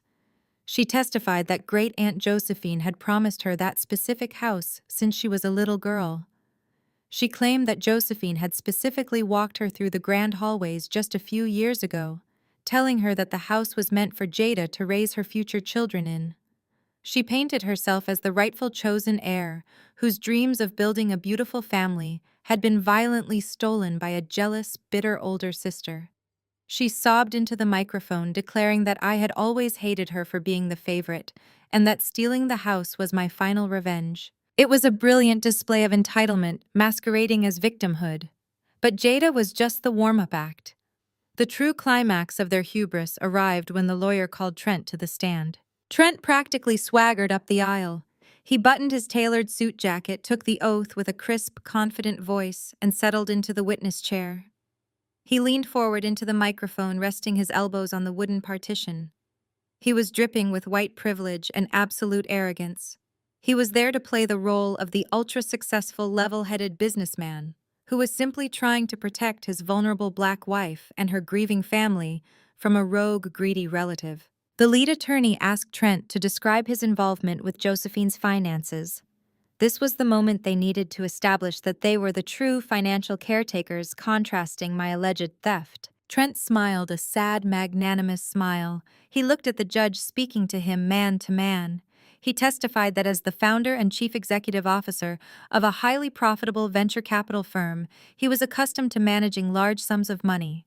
He claimed that when Josephine's mind allegedly began to fail, my parents had come to him for help. Then Trent delivered a lie so astronomically massive that it took every ounce of my professional discipline not to laugh out loud. Trent testified that because I had abandoned the family and refused to help, he had personally stepped in to financially support Great Aunt Josephine in her final years.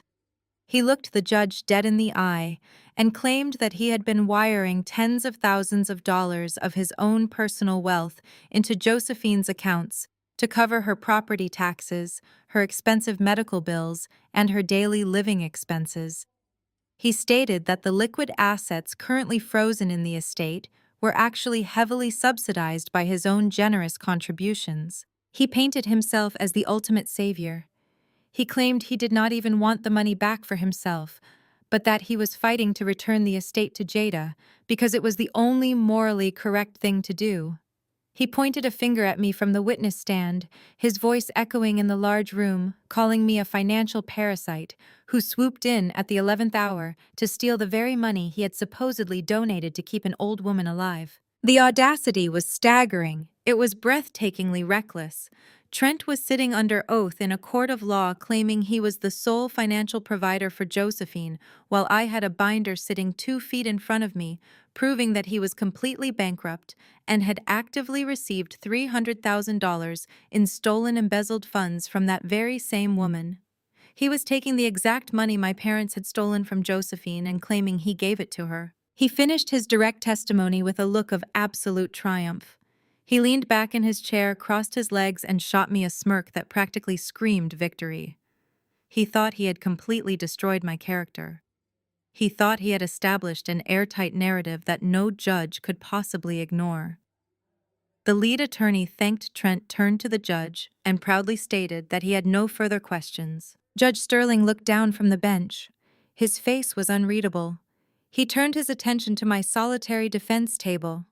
He asked me if I wished to cross-examine the witness. The courtroom grew painfully still. My parents were leaning forward in their seats, waiting to watch me stumble through an amateur emotional defense. They expected me to yell, to call Trent a liar, to cry about how unfair they were being.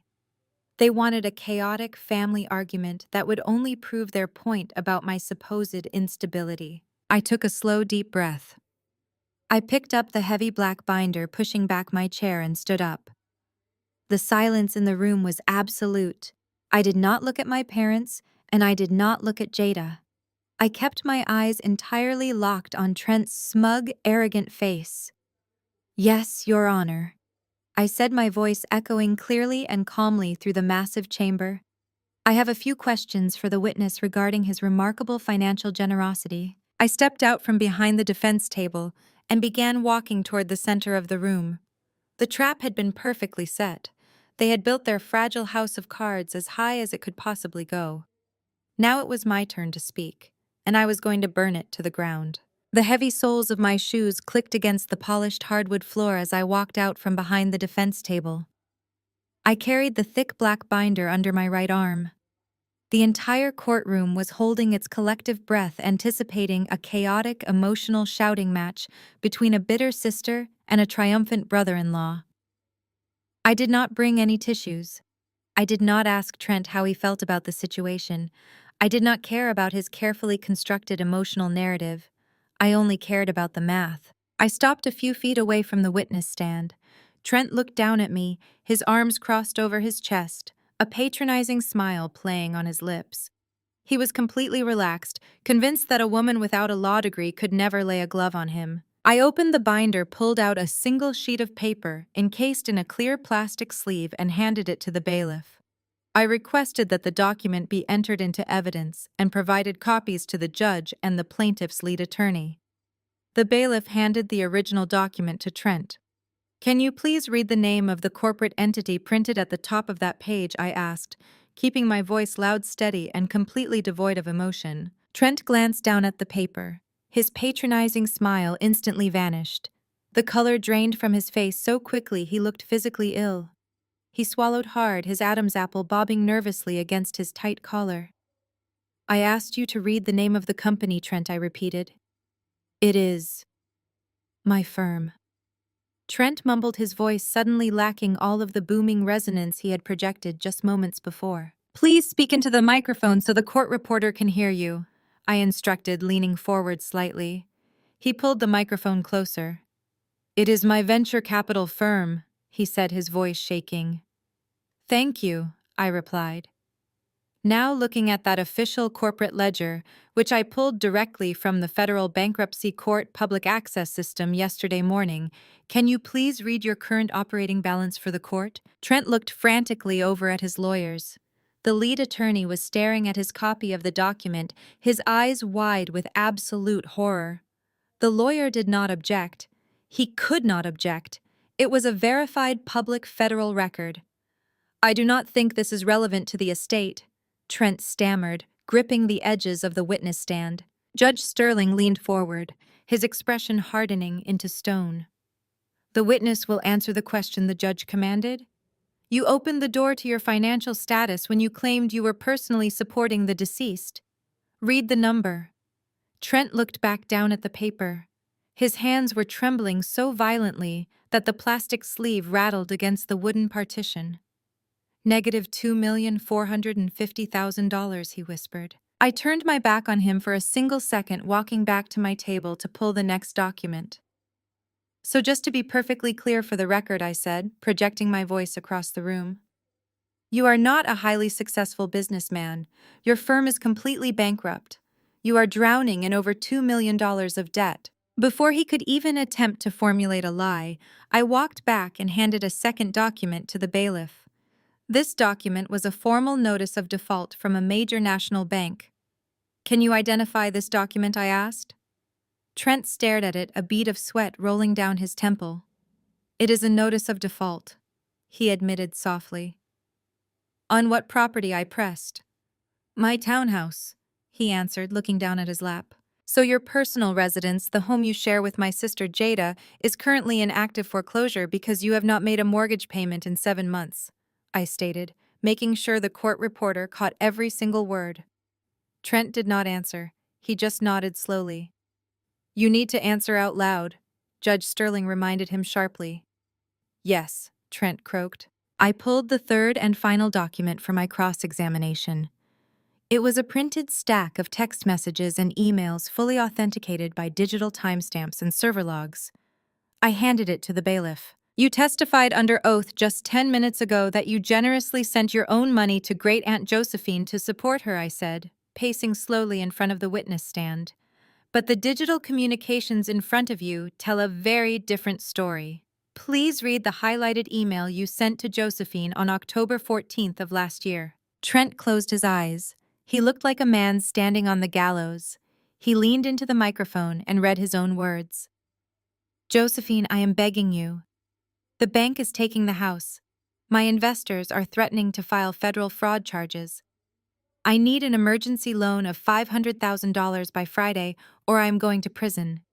Please do not tell Patricia or Roland. I stopped pacing and looked directly into his terrified eyes. So you were not financially supporting an elderly woman, I concluded, my voice ringing with absolute authority.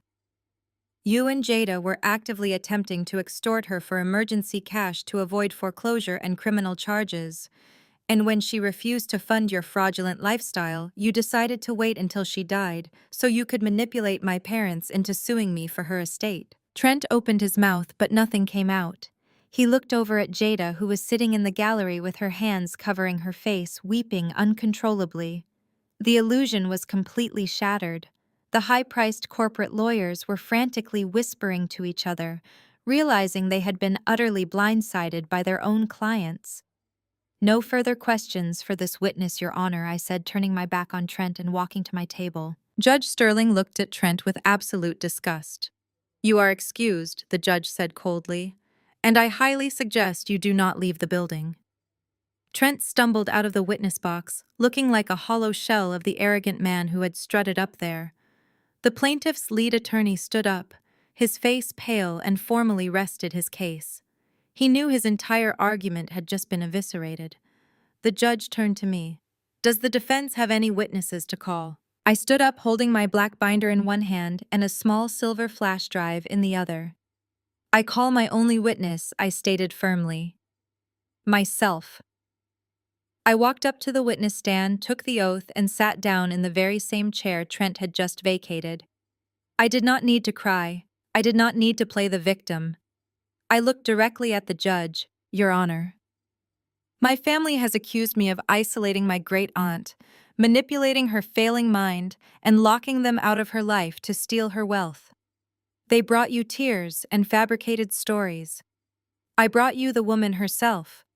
I request permission to enter Defense Exhibit A into the record and play it for the court. The judge granted permission. The bailiff took the silver flash drive, plugged it into the court's audio-visual system, and lowered a large flat-screen monitor from the ceiling. The courtroom lights dimmed slightly. The video filled the screen.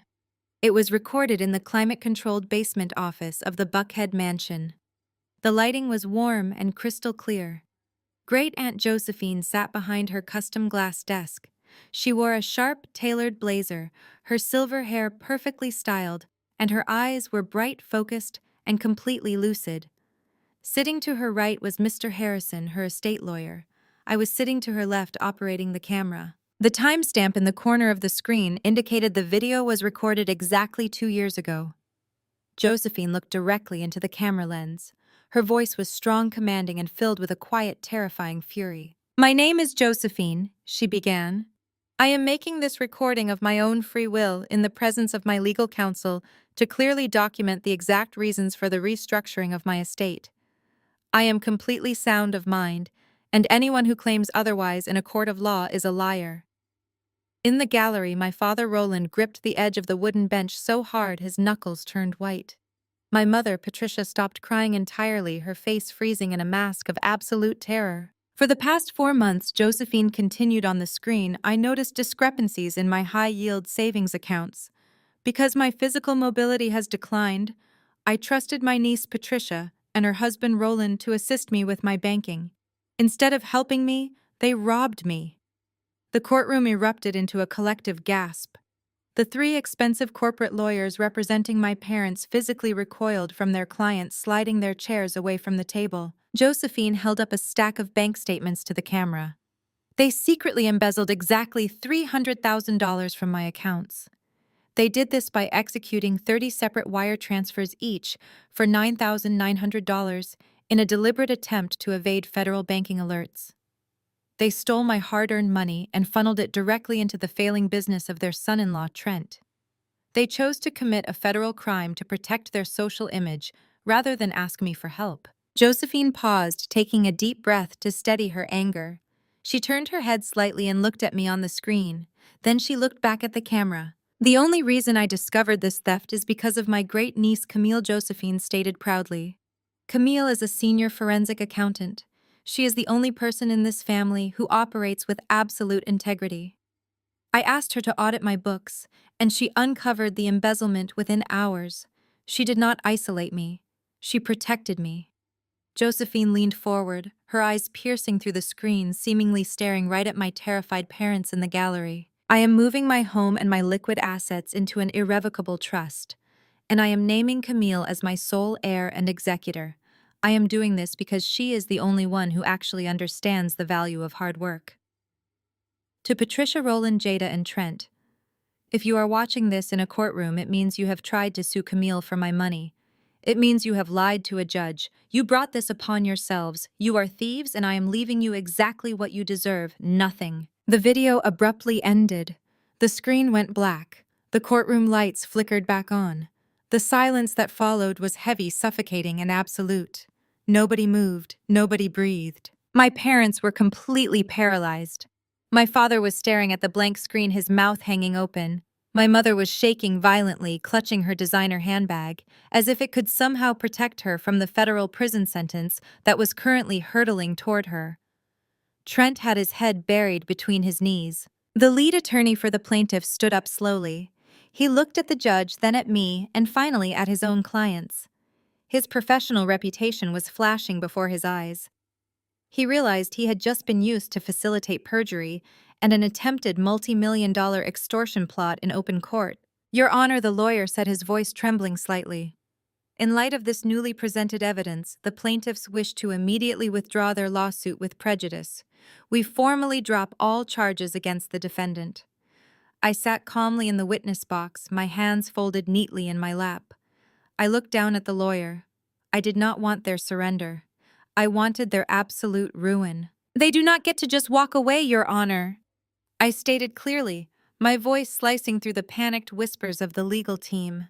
"They filed false charges of elder abuse to cover up their own documented, verifiable financial crimes. The evidence of federal structuring and embezzlement is right there in the binder I submitted." Judge Sterling took off his reading glasses. His face was a mask of pure, unadulterated judicial fury. He looked directly at my parents' table, his eyes burning with a righteous anger that made my father physically flinch.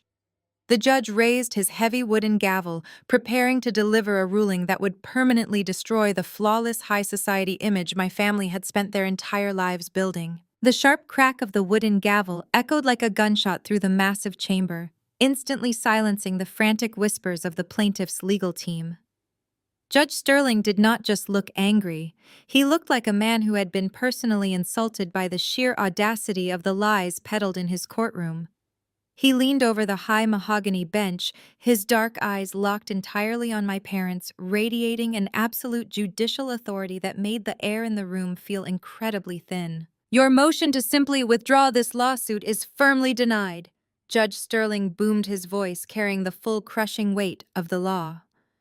"You do not get to come into my courtroom, place your hands on a sacred text, commit blatant perjury, and then quietly pack up your briefcases when your extortion plot is exposed. This court is not a playground for your financial schemes." He struck the gavel a second time. "I am dismissing this lawsuit with prejudice," the judge declared. "That means you are permanently barred from ever bringing this claim or any claim related to this estate before a judge ever again. The defendant, Camille, is recognized as the sole undisputed legal owner of the Buckhead property and the entirety of the liquid assets." My mother let out a small, pathetic whimper, covering her mouth with her trembling hands. My father stared straight ahead, his face completely devoid of color, his chest barely moving. But Judge Sterling was nowhere near finished. Furthermore, the judge continued, shifting his gaze toward the court reporter. "I am ordering the immediate impoundment of Defense Exhibit A, the video recording, along with the physical binder containing the financial ledgers. I am instructing the court clerk to forward these materials, along with the complete unedited transcript of today's sworn testimony, directly to the Fulton County District Attorney and the Federal Financial Crimes Division. Structuring wire transfers to evade reporting laws is a federal offense. Embezzling from an elderly relative is a felony. This court will not turn a blind eye to documented criminal activity. We are adjourned. The judge struck the gavel one final time, stood up with a sharp rustle of his black robes, and exited through the private chamber's door. The immediate aftermath in the courtroom was a scene of absolute spectacular destruction. The high-priced corporate lawyers, the men my father had hired to completely bankrupt me, did not waste a single second attempting to comfort their clients. They were actively terrified for their own professional bar licenses. The lead attorney aggressively shoved his legal pads into his leather briefcase, snapped it shut, and turned to my father. "Do not ever contact my firm again, Roland," the lawyer said, his voice dripping with venomous disgust. "You lied to us. You used us to facilitate perjury.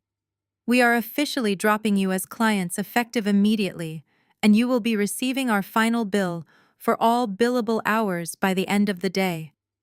If the district attorney contacts me, I will fully cooperate with their investigation." The lawyers turned their backs on my parents and marched briskly down the center aisle, pushing through the heavy wooden doors and disappearing into the hallway. Then came the absolute collapse of the golden child's perfect life.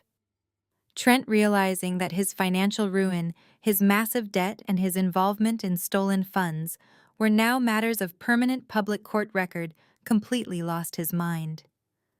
The charming, affluent businessman facade evaporated, leaving behind nothing but a cornered, desperate man. He stood up in the gallery, his face red and slick with sweat, and violently turned his anger directly onto Jada. "You told me she was just a stupid accountant," Trent screamed, completely ignoring the fact that there were still bailiffs in the room. "You told me your family had money. You told me this lawsuit was a guaranteed win. My investors are going to see this. I am going to federal prison because your pathetic parents stole money to give to me." Jada shrank back against the wooden bench, sobbing hysterically, holding her hands up as if to physically shield herself from his verbal assault. "Trent, please stop yelling. People are looking at us," Jada pleaded, her voice cracking. "I do not care who is looking." Trent roared, his voice cracking with pure panic. "We are completely broke. Your parents are going to jail. I am filing for divorce the second I leave this building. I am not going down for your family's crimes." He did not even look back at her. He shoved his way out of the wooden pew and stormed out of the courtroom, leaving his weeping wife entirely alone in the gallery. The grand, expensive illusion of their high society marriage had shattered into a million irreparable pieces in less than 60 seconds. I sat at the defense table and watched the entire spectacle unfold. I did not feel any pity. I did not feel any sadness. I simply felt the quiet, profound satisfaction of a perfectly balanced ledger. I took my time. I carefully pulled my single thick black binder toward me, tapped the edges against the heavy oak table to align the pages, and tucked it securely under my arm. I pushed my chair back, stood up, and walked down the center aisle. I did not look at Jada as I passed her. I did not look at my parents. I walked out of the heavy wooden doors, my footsteps echoing in the massive marble hallway. I made my way down the long corridors, rode the elevator to the ground floor, and walked through the security checkpoints. I pushed open the heavy glass doors of the courthouse and stepped out onto the wide concrete landing. The Atlanta sun was brilliantly bright, casting a warm golden glow over the bustling city streets. The air felt incredibly fresh, entirely free of the suffocating tension that had defined my entire existence. I took a deep breath, ready to walk toward my car and begin the rest of my life. "Camille, wait." The frantic, desperate voice came from behind me. I stopped at the top of the courthouse steps and turned around. My mother and father had chased me out of the building. Patricia looked completely unhinged. Her flawless ivory suit was wrinkled. Her perfect bob was messy, and her makeup was completely ruined by her tears. Roland stood a few paces behind her, looking like an empty, hollowed-out shell of a man. His arrogant posture was completely gone. Patricia lunged forward and tried to grab my arm. I immediately took a firm step back, raising my hand to stop her from touching me. "How could you do this to us?" Patricia sobbed, her voice breaking as she looked at me with wild, terrified eyes. "We are your parents, Camille. We gave you life. How could you stand in that room and destroy your sister's marriage? How could you send that video to the district attorney? We are going to lose everything. Our friends at the church, the country club, they will all know. We could go to prison. How could you be so incredibly cruel to your own flesh and blood?" She was still doing it. Even standing on the precipice of total destruction, she was still trying to cast me as the villain. She was still demanding that I absorb the consequences of her actions to protect her image. I looked my mother dead in the eye.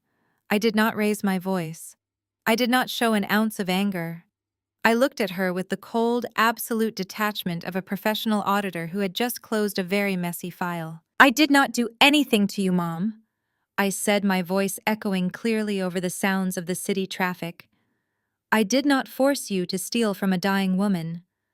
I did not force Trent to run a fraudulent business. I did not force you to file a malicious lawsuit against me, and I certainly did not force you to commit perjury in front of a judge. You built this trap all by yourselves, and you confidently walked right into it." I adjusted the binder under my arm and offered her one final parting truth. "You spent my entire life telling me I was just a boring girl with a boring desk job." I continued, watching the absolute despair wash over her face. "You should have paid attention to what that job actually was.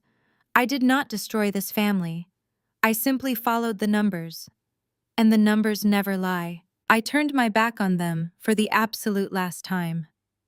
I walked down the wide concrete steps of the courthouse, leaving my mother weeping uncontrollably on the landing, and my father staring blankly into his ruined future. I walked out into the bright Atlanta sun, the warmth soaking into my skin. I was not just walking away with a $5 million estate and a historic mansion. I was walking away with something infinitely more valuable. I was walking away completely unburdened, financially untouchable, and permanently free from the toxic weight of their expectations. For the first time in 35 years, my life belonged entirely to me, and I was going to build a legacy that Great Aunt Josephine would be incredibly proud of. The greatest lesson to draw from this story is that shared blood does not entitle anyone to your peace, your success, or your future. For years, society has conditioned us to believe we must endure toxic behavior simply because it comes from family. But true family is built on mutual respect and honesty, not manipulation and hidden agendas. When people repeatedly show you that their love is conditional and heavily dependent on what they can extract from you, believe them. Walking away from a destructive dynamic is not an act of cruelty, it is the ultimate act of self-preservation. If you have ever had to cut ties with toxic relatives to protect your own sanity, share your survival story in the comments below and subscribe for more empowering content.